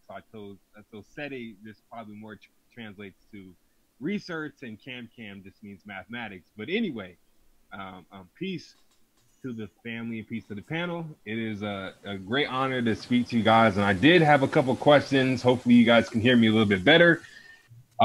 Yeah, so I would say I have a bunch of questions because you guys are super knowledgeable, but I'll try to make it useful to, the listening audience as well. So I'll try to ask the most important questions that I have. So I would say the first one would be, do we have primary records of the Ptolemy period? That like Egyptian records of primaries of the Ptolemy period. And what like script would those be in? Would those be in like the so-called Demotic or the Hieratic, or would those be in like what you call, I guess, the Sesh? Yeah, the answer is yes. We do Ptolemaic. We have Ptolemaic inscriptions. We have Ptolemaic Ra'u Niu Peret Imheru, which would be the Book of the Deads, and so on and so forth. So even in the Ptolemaic period, they were still writing in what back then was even called the classical writing of what they call Middle Egyptian. But okay, yeah. I think that maybe I didn't phrase the question correctly. I meant rather, do we have records? I mean we as the African family. Mm-hmm. Do we have records documenting the invading force coming in, like Alexander the Greek? Do we have like primaries documenting those things? In terms of saying that, Alexander the Greek came in and kicked our butts and stuff and things like that. Yeah. They ain't invade, did they? Huh? They ain't fight like that. They didn't invade. Did they just kind of they got the Persians or somebody out of there? Yeah, I don't think they kind of attacked like that, bro. Well, it was a gradual process, but I mean, they. Mm-hmm. I mean, at the end of the day, the conquering aspect is not as recorded as to produce what you're asking for, what you're looking for. So no, because the Persians was in there, right? Yeah. And after the Persians, you get the Greeks. So the Greeks actually pushed the Persians out, and they just kind of stayed. They was chilling. All right, we good. Yeah, the Persians came back though. The Persians came back in a later period. The Persians came back, and then after the Persians came back, you had 60 BC, I think, if I'm staying correct. You had the Romans that came in, but yeah, they pushed. The Persians was more wicked than the Greeks were there, and when the Greeks pushed them out, I can't remember the time period. I know the Greeks came in, I think, at 332 BCE, and I can't remember when the Persians actually came back. And then after the Persians got it back, I think it was the Romans, if I'm not mistaken, that kicked them. They kicked them out, or the Greek came back somewhere in there, but I know the Persian was in there twice. Yep. So it ain't like the Greeks came in as an army to conquer Egypt. They came in and they actually, you're right, they pushed the Persians out. That's the basic point there. So and they do, I think they do record that though. They did it. So you thinking like when the Hyksos came in, how they recorded that? That's basically what you're saying, right, brother? Yeah, exactly. Just because I'm always searching for the truth, and I'm trying to figure out what's real, what's not. Right. And I really have kind of focused on that Ptolemy, and the brother was right. Between 60 and 30, we get the Roman. You can kind of call it the Byzantine, and I really and I can't go along like teaching about how Alexander the Greek, that changed the course of African history forever once Egypt fell. It's hard for me to go along teaching that if I don't have like our side of the story about exactly what happened. So that's what, you're exact. That's kind of what I was looking for. Mm-hmm. Yeah. So I was just saying that if you were to compare the history and the documentations that we still have today, we have much more documentation of the earlier invasions by what people are calling the Hyksos and so on of the 15th and other dynasties, that more so than the later periods of what you're asking about, with the Ptolemaic, Roman, and Byzantine eras stretching from 332 BC to around 640 AD, and then that ushered in the Islamic regime that we see today. Yeah, because they wasn't in power. You think about they lost power. And so remember when Nubia came up, transformed it for a minute. All right, and then I think not the Persians, but the who was it? That the Nubians was fighting against Wujah. The damn it. Ones before the Persians. Can't even think of the name. Dang. Let's grab a book on that one. I know that. I'm supposed to know that like clockwork right there. All right. Well, while you're looking for that, I just had another question, and then I'll kind of chill in case somebody else wanted to ask a question. But I just wanted to know, did the Ramesh or the ancient Egyptians, did they write a chronology of themselves?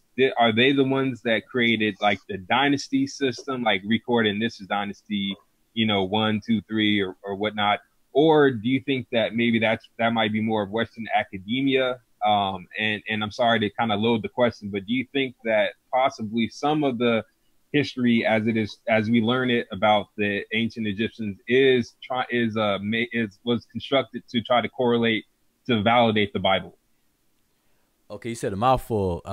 Just hold up. Just no, it's good. But just repeat it, and then we'll go one at a time. Okay, so did the first part of the question was, did the ancient Ramesh create a chronology of themselves? Meaning, like, did they record times and dates? Yes. And also, did they create the whole dynasty things, like when people talk about the 18th dynasty? Okay, so are they the ones who did that, or do you think that was more Western academia, especially maybe to line up with the Bible? Okay, so that's two separate questions. The first one is yes, they did create a chronology. Matter of fact, in the temple in the Abydos, the temple of Seti I, you'll find the kings list, the several kings list, and you actually see Seti talking to Ramses, his son, showing him the chronology of kings prior to him. So and you have to remember that unlike today, like today is 2018, the ancient Ramesh, they didn't set forth their calendars or chronological system after a fixed date. They would reset the number whenever a new king took the throne. So like instead of saying 2018, they would say something like year 2 of the reign of Donald Trump, or whatever the case is. So when a new king took the throne, they would reset the way they calibrated their dating systems. But all in all, they did create a chronology. So that answer is yes. The second part of your answer about the dynasty description and how we do dynasties today, the answer is no. They didn't do it that way. That's an Egyptological way of keeping up and discussing these things, but they didn't do that that way. They didn't have something called 18th dynasty, 17th dynasty, and things like that. They didn't have that. Family, I got the answer. Hold on, bro, real fast before I forget. It was the Assyrians that fought against the Nubians. Remember when the Nubians took Kemet, restored it back, and the Assyrians came in. Sennacherib, I believe that's his name. He defeated the Nubian general. Yeah. Are you talking about Amos, like the boy king? Is that who we're talking about here, or? No, I'm talking about the Nubians at this point. Talking about Taharka. You got Pianki. Okay, yeah, Taharka. Yeah. Yep. Taharka. All right, and he gets defeated by the Syrians the second time around. So I make that point to say that after that ain't no more. There is no more indigenous African power in charge. At that point, they vassals. They become vassals to the Syrians, to the Persians, to the Greeks, to the Romans. You know what I'm saying? To the Arabs, and at the end of the day, you just look at the lack of unity and technology. They just had better they had better swords, had better weapons. I mean, when you get right down to it, and then we gave so much, they really learned this all. So sometimes you need to keep everybody out your backyard. You know what I'm saying? You can just see it. And then you talking about constant people invading, trying to get what they had. Constant. You know, Chancellor William talks about that in his book. You know, crazy. So that's what it is. All right. So hopefully that first answer that Unc went back to, and then what I was saying as far as the first two instances of your other question, hopefully that was straight. So remember, the answer is yes to the first part as far as chronology, and is no to the dynastic structure that people created today. Oh yeah, hey Wuja, I ain't even want to say the Nubians. I didn't want to use the word. Yeah, the Ta-Nehisi, we don't. That's what messed me up because I didn't want to use the word. Yeah, that's why I didn't even answer you. I don't use that. Right, I ain't want to use the word. That's what messed me up. I ain't want to use the word because you said they're not called Nubians. I did not want to use the word, yo. Yeah, I mean, I understand what people mean by it, but we really need to, just like instead of saying Egyptians, we say Remech. Instead of saying hieroglyphs, we say Sechmenetra. Instead of saying Nubians, we say Ta-Nehisiu, because that's what the region, that's what the people were called. So we have to really, push people to really use these terms. But you had more part of that question though. I was basically I've never met Ankh. I hope we meet one day. I don't live too far. I probably live about 3 hours from Atlanta, but I really got to know the Amara Squad from listening to the Black Atheists of Atlanta. So I've always been really interested in religion and trying to free our people from false gods, false religions like Christianity. So I was just wondering if you think that like Egyptology, Western academia, that they have kind of, maybe just the way that they teach history is trying to make things line up with the Bible and trying to validate the Bible. Yes. That's exactly what they started to do. And to as far as the dating, and there's a very good book that you can get. It's called Egyptian Chronology. And I'm not being smart, but it's actually called Egyptian Chronology, and it's an expensive book, but it's available on Amazon. And look up that title and you'll see it. It's written by, I believe, Hornung would be one of the authors of that book. But it's well written, and it talks about the different dating methods that are used for the chronology, and the different chronologies by different historical scholars, scholars in the past, and how dates were shifted in order to try to align with the Bible. So the biblical narrative was the basis for some of the Egyptian chronology by certain scholars. And so they show how it changed over time, and how, people were forced to actually change the way that they did it before. So the answer is not so much now because of the information we know today, but in early Egyptology and so on and so forth, the answer is yes. They did do that because the Bible was the end all be all at that time, and Egypt was a pagan civilization, pagan study, and so on and so forth. So they tried to match that with that, but they had problems with it because Egypt represent hard, tangible evidence, whereas the biblical archaeology, like the brother Reggie said, there's no bodies, even tombs of these people, and certain stories. They didn't know if it was literal or figurative, and so on and so forth. So when they started studying, digging up Egypt, it was tangible things. Names matched up to bodies, and stories were matching up. The cities were matching up and everything. And so they had a problem with it, but they tried their best. But today, it's not so much that issue. Yeah, I understand that. And, I live unfortunately, I live in the Bible Belt. But and my cousin and I, he's 30 years my elder.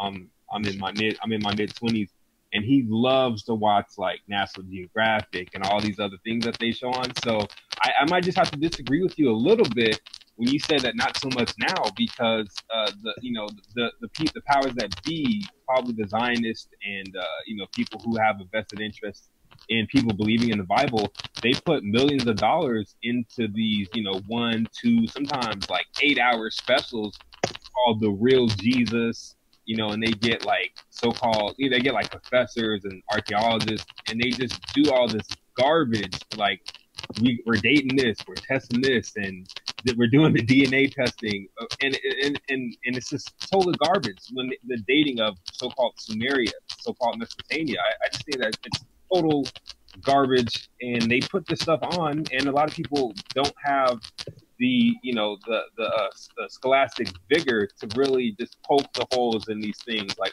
like I feel like most of these civilizations that they have created actually lead right back to the Bible, Mesopotamia, Babylonia. If you actually do the research, I feel like they all like lead back to biblical tales, and those rest on the patriarchs.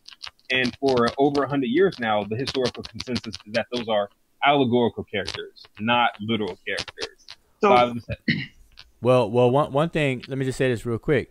Okay, I see what you're saying, but the reason why I say what I'm saying is because maybe 20 years ago, people didn't even have an option. Like, I just named a book called Egyptian Chronology that addressed this issue. You have another book by what's his name, Robin Walker, that also addresses this issue of chronology.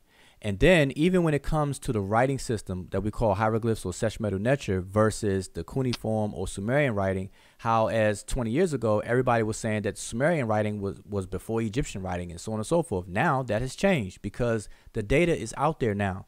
It's just not as popular, and it's not in these funded documentaries that you're talking about. So I agree with you there, but it's out there. It's accessible now. Whereas 20 years ago, it wasn't even accessible. So now we know that the hieroglyphs, the earliest attestation of hieroglyphs is now 3320 BCE, which predates all that other stuff that they were talking about before. So now we know which one came first, hieroglyphs or the cuneiform or the Sumerian pictographs. Now we know that the Seshmetu Neter came first as far as attestation. So this stuff is accessible, and those who study it, it's our job to share it now. So that's the only reason why I say what I'm saying, so people will know that this information is out there. Absolutely, and I think Anki wanted to say something, brother. Yeah, I wanted to show y'all something because it fits right into what you're talking about, and this is why we teach human evolution. This is why we talk about Charles Darwin, because that has been a consistent effort by religious people to distort the reality of the truth, So let me show you this one particular gentleman, right? This particular gentleman here, and I have it in my new up-and-coming book, Ursher, okay? He's a bishop, Bishop Ursher. He said the world was 4,000, the world was born in 4004 BCE. And they really thought this. They actually really thought that. So look up, okay, Ursher. Ussher, Bishop Ursher, right? He gives this date, right? 4004 BCE is when the world started, yada, yada, yada. And they actually believed that during the times of Charles Darwin in them times.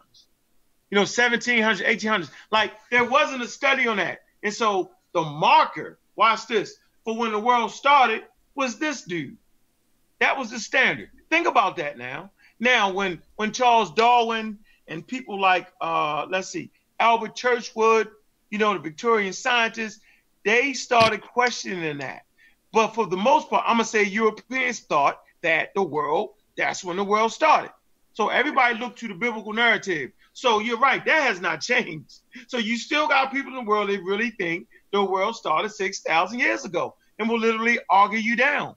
Right now, the conscious community really think that and don't even realize it. When they fight against evolution, when they fight against dating of the earth and science and all that, they're really agreeing to this narrative of creationism. So we really have a whole community that's caught up in religious ideology. Listen to them. They all have a particular God, right? They all got one. They won't tell you which one it is, though. They claim they broke away from it, right? Ali Muhammad, right? He's really a Muslim at heart. He says it. He worships Allah. You got Brother Sanchitos. I was talking to him the other day on Garfield show, and he admitted it. Yeah, Ilion was the most high. He said, because I didn't know a better word. Okay. Then you got your main man, Con Calloway. He's religious. He got some kind of type of God. And none of them have natural-based religion at all. They all got these remnants of what they took from and brought into the community. where they claim they got out of. And so they following creationism at the end of the day. Most of the world, right, do not understand the origins and the date and how you could date the universe, right? They all go back to this guy right here. And it's very funny. Well, how can you date the universe, Unc? You can. It's called a cosmic background. Kobe or WMAP. Most people don't know what that is. They can date the daggone universe.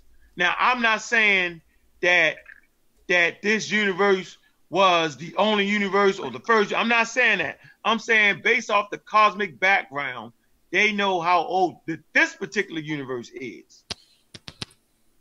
And they measure it in Kelvin.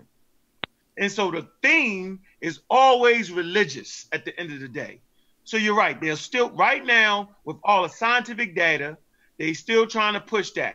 And like Brother Wuja said, that's why they really didn't want the Meta Netra deciphered.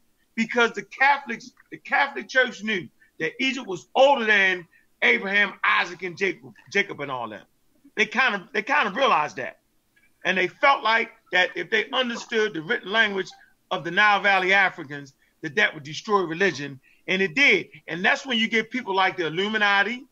I just mentioned it, the Illuminati, the Masons, and the Rosicrucianists. They all recognize Africa as the mother of the real study, the mother of all religions and the mother of science and technology. They realized that. Europeans hated them for that. That's why they put that. So whenever people say they hate the Masons, right, they're actually following white people, white Christians, white Catholic Christians demonize the Masons because they must come with that African knowledge. That's why I say I'm the real black atheist, because the Greeks demonized those who studied Nile Valley information. It's all right there for people to see, right? Going against the state-sponsored religion has always been a problem in this world we live in. I just wanted to add that to the bill. Yep. So people know I did, while you were talking, Unc, I just quickly flashed the book cover of the book I mentioned. It's called Ancient Egyptian Chronology, and it's published by Brill Publishing, and Hornung is one of the authors. So hopefully people got that, and show it again, say, because I just was trying to find out. I think I got the book already though, but I went to Amazon. I didn't see it on there. Show the book again. I think I got it though. Okay, yeah. Knowing you, Kofi, you probably have it. Yeah. Kofi collecting. All right, give me a second. I'll pull it back up really quick here. Yeah, get him Nahisi. Do you say in the chat room? You say, is it racist or is it a fact? Do you believe that getting further from nature is evolution? And Reverend Nahisi answered that evolution does not have a direction. So, man, that's why when I'm sorry, real quick, Kofi, it's on the screen. Go ahead, Unc. I see that one.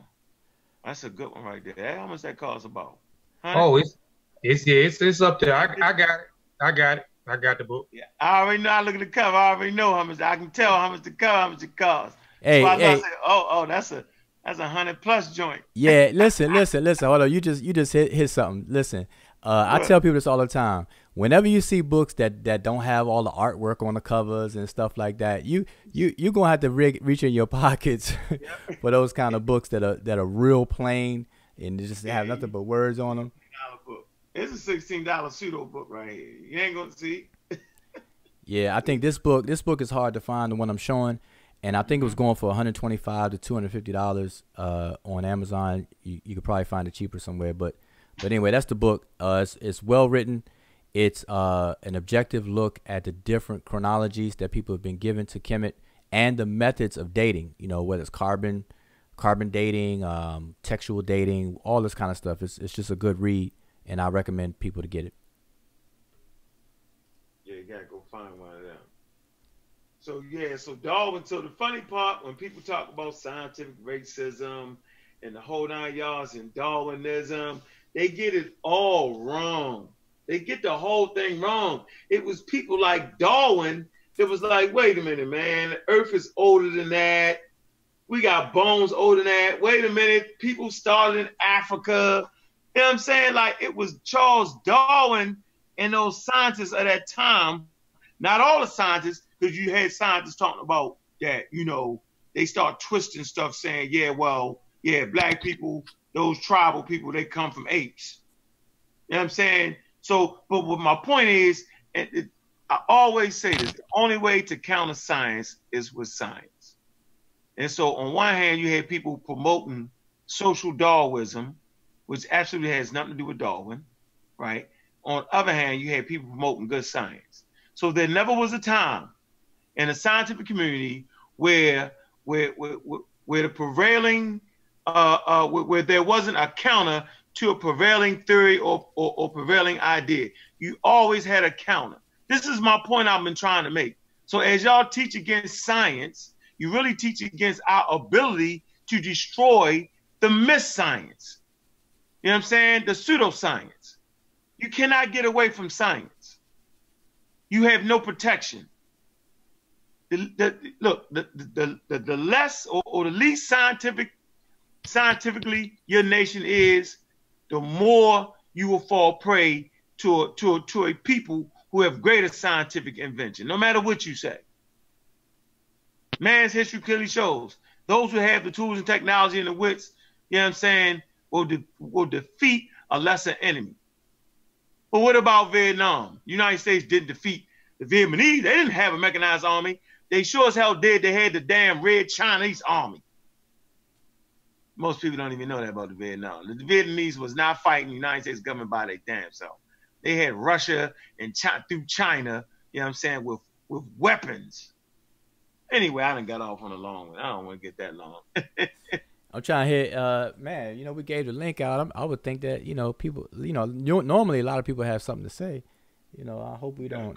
Shoot those up. You got to hit the Native Americans. Yeah, it looks like there's some other people that are on here. June or JUN. There's like a 773 number, a 706 number. Are those are they actually on here? Or? They're on there. Quiet. Yeah, I'm on here. What up? Mafia Tribe all day, brother Fortune. 773 right here, man. You already know, yo. You the native Fortune Algonquin. Illinois. Yeah. Shrine of the Buffalo. Indigenous Illinois, yo. What the hell's going on, boy? Yeah. What's going on? I was just watching it, Wu Zhawu tell Zion Lex, and I seen in the chat, I was like, oh man, they having a meeting. I'm in. Yeah, so, you already know it. Hey man, what's up with your boy Sanchez, man? That was dude. Do you know I almost threw up listening to that man talking about papyrus come from magicians, and he should teach people to stay away from the script. The script come from magicians and. Saying Cheetos, man. Saying cheating on y'all, man. He ain't doing the homework. Saying Cheetos.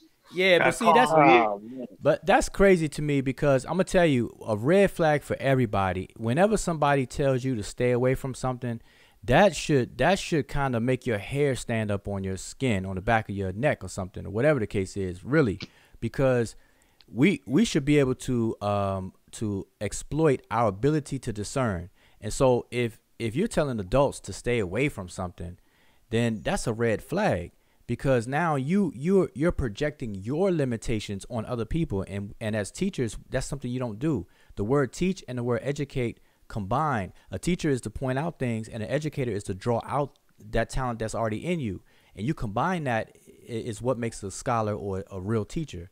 And so anybody that's claiming to be a teacher or have followers or whatever the case is, if they're telling you not to do this and not to do that in terms of studying and inquiries and stuff, that should be a red flag. You got to really stay away from those people. And then when they accuse the papyrus and stuff being magic, when they themselves performing magic on words such as saying pregnant, and then what was the other thing? Compass, and what was another thing? Yeah, we got to compass the great mother. Yeah. He the best, yo. Listen, he said planet was not plural. I mean, come on, man. I mean, he's bypassing all of the real information about that. The word planet meant wanderer, and it was pluralized. Planets, there was many bodies outside of the earth that was wandering. I understand that. What was he trying to say in that? I see Jolanda in the chat room. Black African Power, sis. I see you. So I'm just saying to say, people act, Fortune, you asked what's up to brother. I mean, it should be red flags in a lot of those conversations, and it's setting our people back, and people may mean well, but man, I just don't know how to call it.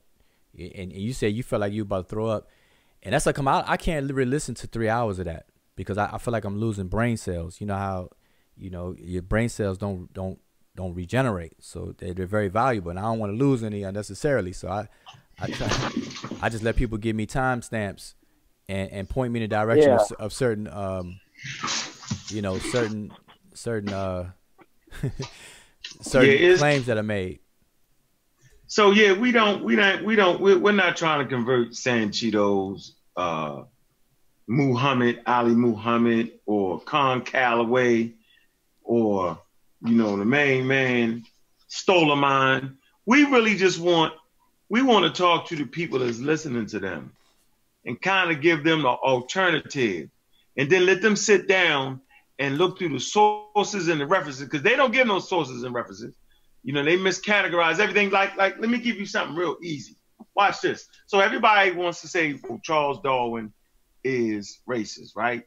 Was a racist, and the evolutionary theory is what fueled eugenics, based off his work, all right? And Galton, his second cousin, okay, Darwin and stuff. But most people don't even know that Charles Darwin come from a family of abolitionists against slavery. All right? Whole damn family. His grandfather, both grandfathers, his mother and them, all fought against having slavery. Now, evolution, the theory that Charles Darwin came up with, actually went against the racist theory of that particular time. Remember, they was trying to say that we was all separate races and the black man was the most primitive and the Well, Charles Darwin said we had all humans had common ancestors together.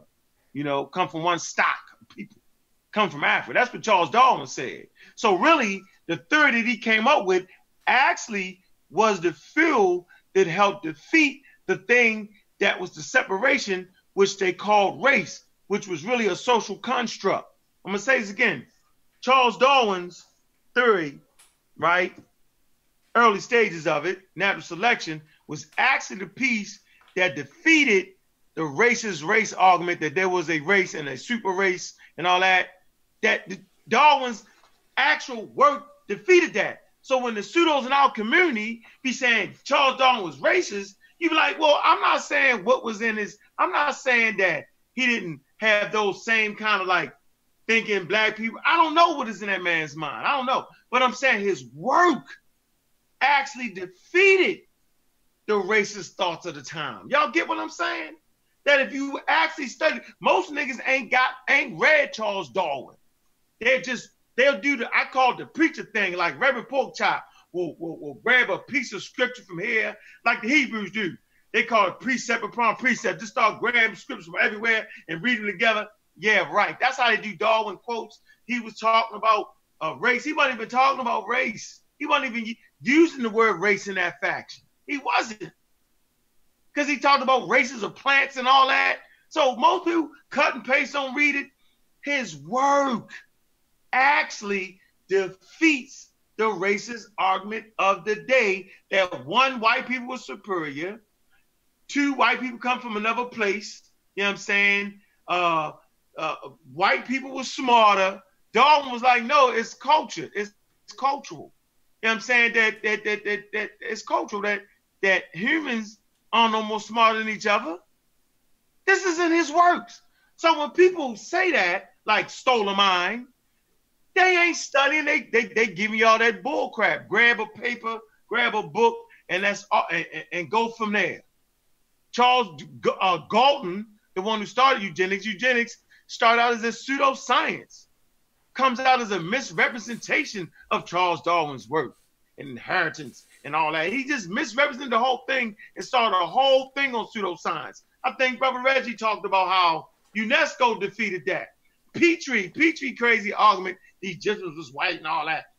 Man, UNESCO defeated all that. Theophile Banger, Sheikh Andy Diaz at the scientific conference It was a scientific conference.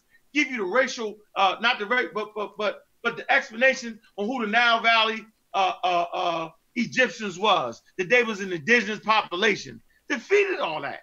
So man, I don't understand why. I understand why we have fractured consciousness. I do understand why.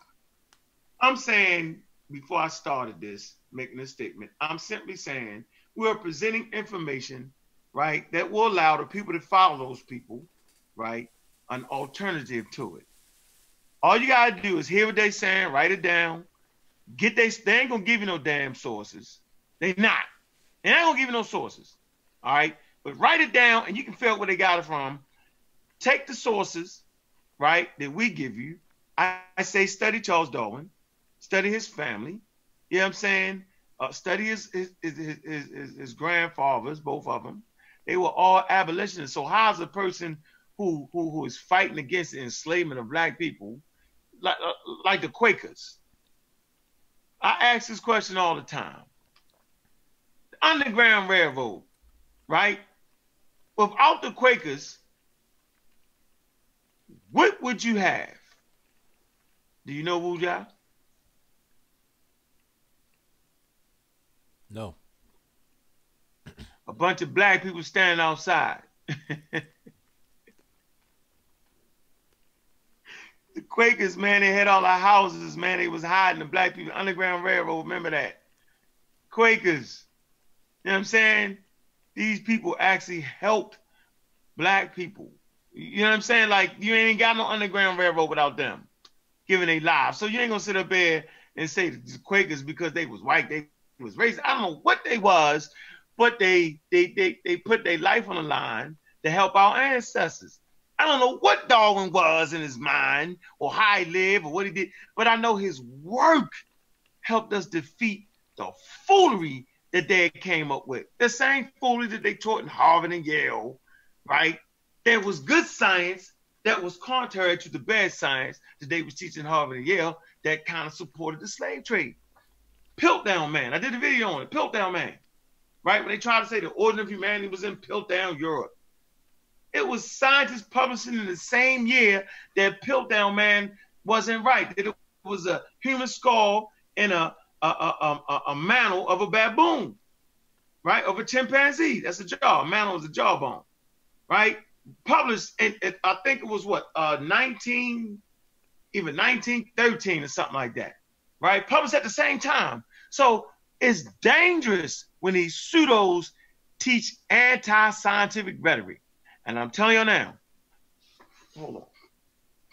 Let me show you how dangerous it is to teach anti-scientific rhetoric. Here you go. Just an article in the Nature.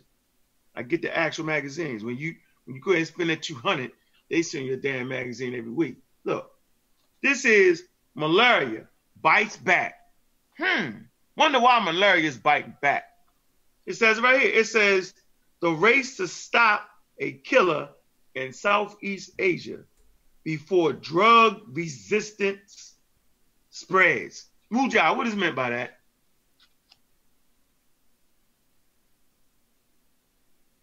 I'm sorry, say it again because I walked away. My fault.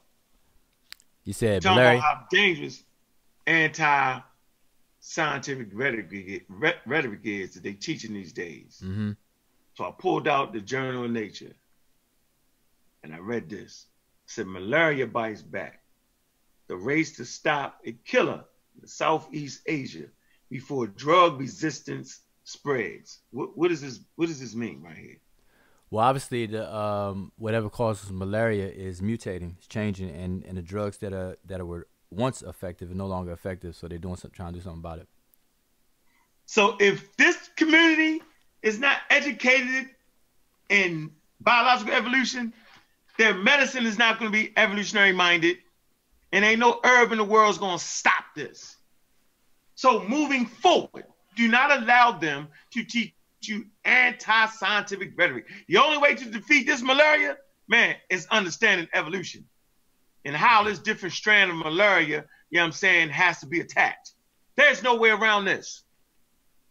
Okay? Stop listening to the anti-rhetoric. Yo, Ankh, Yeah, man. You should see Garfield Reed. He just posted a great link. I think it was about like some secluded tribe, and they were getting hit up with that measles or something, and the Garfield he said like old world, immunities versus new world diseases, and that kind of knocks both of the things out because we got the evolution on our side and also all the people who claim that Aboriginal indigenous stuff too. It kind of knocks the argument down too. I'll try to find the link. I don't need a link. I taught the class on old world immunities as opposed to new world immunities that the Native Americans had. Well, I think that I think it was a new article about that this was happening like recently, like within the last week. Yeah, but the measles. Yep. Facts. Measles woke up again, huh? Yeah, I want to. I see somebody in the comments mention DNA and everything, and that's something that is a hot topic among the recent arguments between Native American Aboriginal proponents versus, and in opposition to that. As far as the DNA testing, and what I've been seeing lately, is that people will make excuses for not really doing a study into DNA and everything, and so they keep moving the goalposts. And so one of the key things that people will say was, one of them is that that's white man science. DNA is white man science, and these white people are going to do something, conspire to do something on your DNA. They're going to share your DNA, and so on and so forth. So to alleviate that concern, I recommend Dr. Rick Kittles and Sister Gina Page, who are the founders of AfricanAncestry.com, where it's a completely black-owned company and a black-ran company, and they don't solicit funds from external funding, and they do not share your DNA, and they don't even store your DNA. So that should alleviate that concern. But when I do that, then people will come up with a new excuse or a different excuse. Mm-hmm. And they'll say something like, well, DNA is a hoax, DNA is fake, it's not accurate. And then I say, well, give me an example. And they'll give me an example of somebody that they know, a friend of a friend of a friend of a friend of a cousin of a friend, who took a DNA test with 2 different companies and got 2 different results. And so to alleviate that concern, we explained it, and we did a whole show on that, why that happens. At the end of the day, what it is that 2 different companies will have 2 different data sets as reference data, because they don't share their samples of their regional samples that they have that they compare your DNA to. So if you get tested with 23andMe, they're going to compare your sequencing to that which they have on file versus another company that you may get attested to. They're going to compare your same sequencing against the reference data they have. And so the percentages will be slightly different. That's for the autosomal report. So then when you explain all this, then they still come up with even more excuses, more and more excuses. So today, what I did, I posted a post, and I was hoping to speak to, in common sense, is that what people could do, this was my suggestion, for those people who think that DNA is a hoax and so on. I said, this is what you do. I said, you order a test kit from a company like 23andMe. You submit your sample, have them sequence your DNA. Then you get one of your family members, one of your siblings or a parent, to do the same thing. But do not tell the company that they're your parent or your sibling at all. Matter of fact, none of these companies require ID for when you submit your sample. You can actually submit it totally anonymous. And so do that. And then what you're going to find is that when everybody has been tested and the results come back, the company is going to tell you that that person is your parent or this person is your sibling, not you. You don't have to inform the company that. The company will tell you that. And then once that happens, then you can confirm, okay, well, DNA, this whole testing thing is not a hoax. So that was my suggestion today for those people who, still are apprehensive about it being a hoax or not accurate and so on and so forth. That's what I suggested. And even when I did that today, you have some Aboriginal proponents that will still try to argue with that. And they don't even have a leg to stand on. And so what ends up happening, what we talked about earlier, people will mischaracterize what you say just to appear to argue in opposition when in fact they agree with you and they support everything you're saying. They just don't know it and things like that. So I just wanted to make that put that on the floor so people can understand that this DNA thing, people are going to have to become biologically or, you know, scientific literate as a whole, but they're going to have to start dealing with DNA and all these other kinds of sciences. You gotta get into it. Don't fall behind. Get the basic material. Buy these little books, the introductory books if you have to. Take some online courses, or whatever you have to. But stay up to date on this information. You're gonna get left behind and you're gonna sound silly. So I just wanted to kind of let people understand. I hope people understood that suggestion I made, and do it. If you're one of those people, do it. Get tested. Get one of your siblings to do it, and watch. Your results gonna come back, and they're gonna tell you that, hey, this is your sibling, and you're gonna be like, wow, okay, then that's right. So there you go, Gina Page, Dr. Gina Page, and Dr. Rick Kittles, right? There you go. How it works. Click that. Remember that brother got the largest gene base of black indigenous DNA on the planet Earth, man. Ain't no stage joke right there, man. Want to find the part where they say they don't take your DNA and sell it to nobody. Let me see where that's at. Should be on here. Go to FAQ, FAQ. Questions, frequently asked questions. Yep. All right. Let me get there. Here you go. Frequently asked questions. How are African ancestry tests different from others? If I have results from another company test, can I send them to you for analysis? No, I don't want to see that. I want to see about them selling. Go to number 8. Number 8. 8. All right. What are you going to do with my DNA? Okay. Here you go. Y'all see that? Let me move it over here because I can't. It says your DNA is handled confidentially through all the steps of the process. We do not share or sell your sequence or markers with any third party. Please click here to review our terms and conditions. And you can read that whole thing. And then they're going to add, oh, yeah, you can read that. Yeah, that's a whole long thing, but people could read it. But there was another question as far as black owned and all of that. It should be on there as well. Yeah, it's black owned. Yeah, it's black owned company. Remember, Rick Kittles was in New York and they was testing those burial grounds, those bones, getting DNA out of them. And the people there was like, man, if you get them dead people, can you test any way you can get out DNA? And that's when he started. So he's like the forefather of this. He's like, it's a black person that did this. And see, they have no way to get around that, but they'll ignorantly deny the truth with a lie. Because DNA testing is really a black thing. You know what I'm saying? If you really want to put something on it, you put his name on that. Put that sister name on that.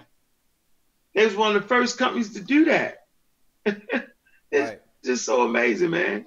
And You know so, so amazing. that should eliminate all the concerns. But like I said, once you eliminate one concern, people will create another one. And it really just boils down to people just not wanting to be literate in these issues, or they want to hold on to a belief. And, you know, belief is a very powerful force in people's lives. And it produces cognitive dissonance where people will just make up something. You got cognitive bias and you have cognitive dissonance that goes on. Look, it say, can DNA analysis identify my racial or ethnic identity? Here's the answer. There's no test for racial identification. Race is a social construct, not genetically determined. Similarly, ethnicity is more cultural than biological. There you go. Right. Scroll down a bit where it says about the results. I know somewhere where it was saying we're talking about the company itself. All right, it must be further somewhere in there. But yeah, and when he came on our show, you know, he described, you know, the company and whatnot. How accurate are the Metro Clan tests? How reliable are the tests? But they're as far as that company, they're very approachable. People can email and get their questions asked, whatever the case is. But the example I just gave, though, is something that people could do if they are in doubt. Submit samples anonymously. Get your parent, one of your parents, both parents, siblings, or a sibling, doesn't matter, and watch the results. They're going to tell you. Matter of fact, people have confirmed it even in the chat room. I think Uhuru Drum said he did something and it came back, and that was the case. So anyway, that was just what I suggested, and that kind of kills all of that stuff. If you and your mother or your father get tested, and then you don't tell the company, but the company tells you, hey, that's your father, then guess what? Something must be right. It's just on a basic level. Yeah, so my closing message is simple. There's only one way to defeat science. That's what science. And even when racist people try to throw their little thing into it, like for instance with the cancer research, they was trying to find cures for cancer using predominantly European DNA. And you know what problem they ran into? Those particular markers weren't diversified enough. Where did they find the most diversity? Man, of course, in Africa. So there you have it. Even when you try to get slick, you can't get slick. Nature won't let you get slick. You know what I'm saying? Nature is the ultimate equalizer. That's my closing statement, man. We done did it again. We done win. Yeah, we went over. Yeah, it's people. Hit the like button, dog. Hey, make sure y'all support ABJUWER. That's ABDJUWEAR.com. ABJUWER. Make sure y'all support that. Make sure y'all subscribe. All right. Hit that bell. You got those new Nat Turner. Nat Turner. You got a pair of the show? Nope. Oh, I got the Nat Turner boots. I'm telling you. Banging. So yeah, them is the pseudo stompers. Yeah, pseudo stompers. Stomping out the pseudos one boot and shoe at a time. Yeah, definitely. Just real quick, I see somebody posted something in there based on what I was saying about Rick Kittles and African ancestry, and saying that they were accused of something or whatever the case is. We have to remember that an accusation is just that, an accusation. If if the evidence or the proof is not there, as people call it, proof is not there, then anybody can accuse anybody of anything. The burden of proof is on the claimant. All right, the company sets forth its policies in public, and everything like that, and that's what you agree to, just like any other company. And if they violate those policies for any reasons, whatever, they're liable for major lawsuits and things like that. So companies are not that dumb, or whatever the case is. Black Conscious Fraud Committee. Did you read this?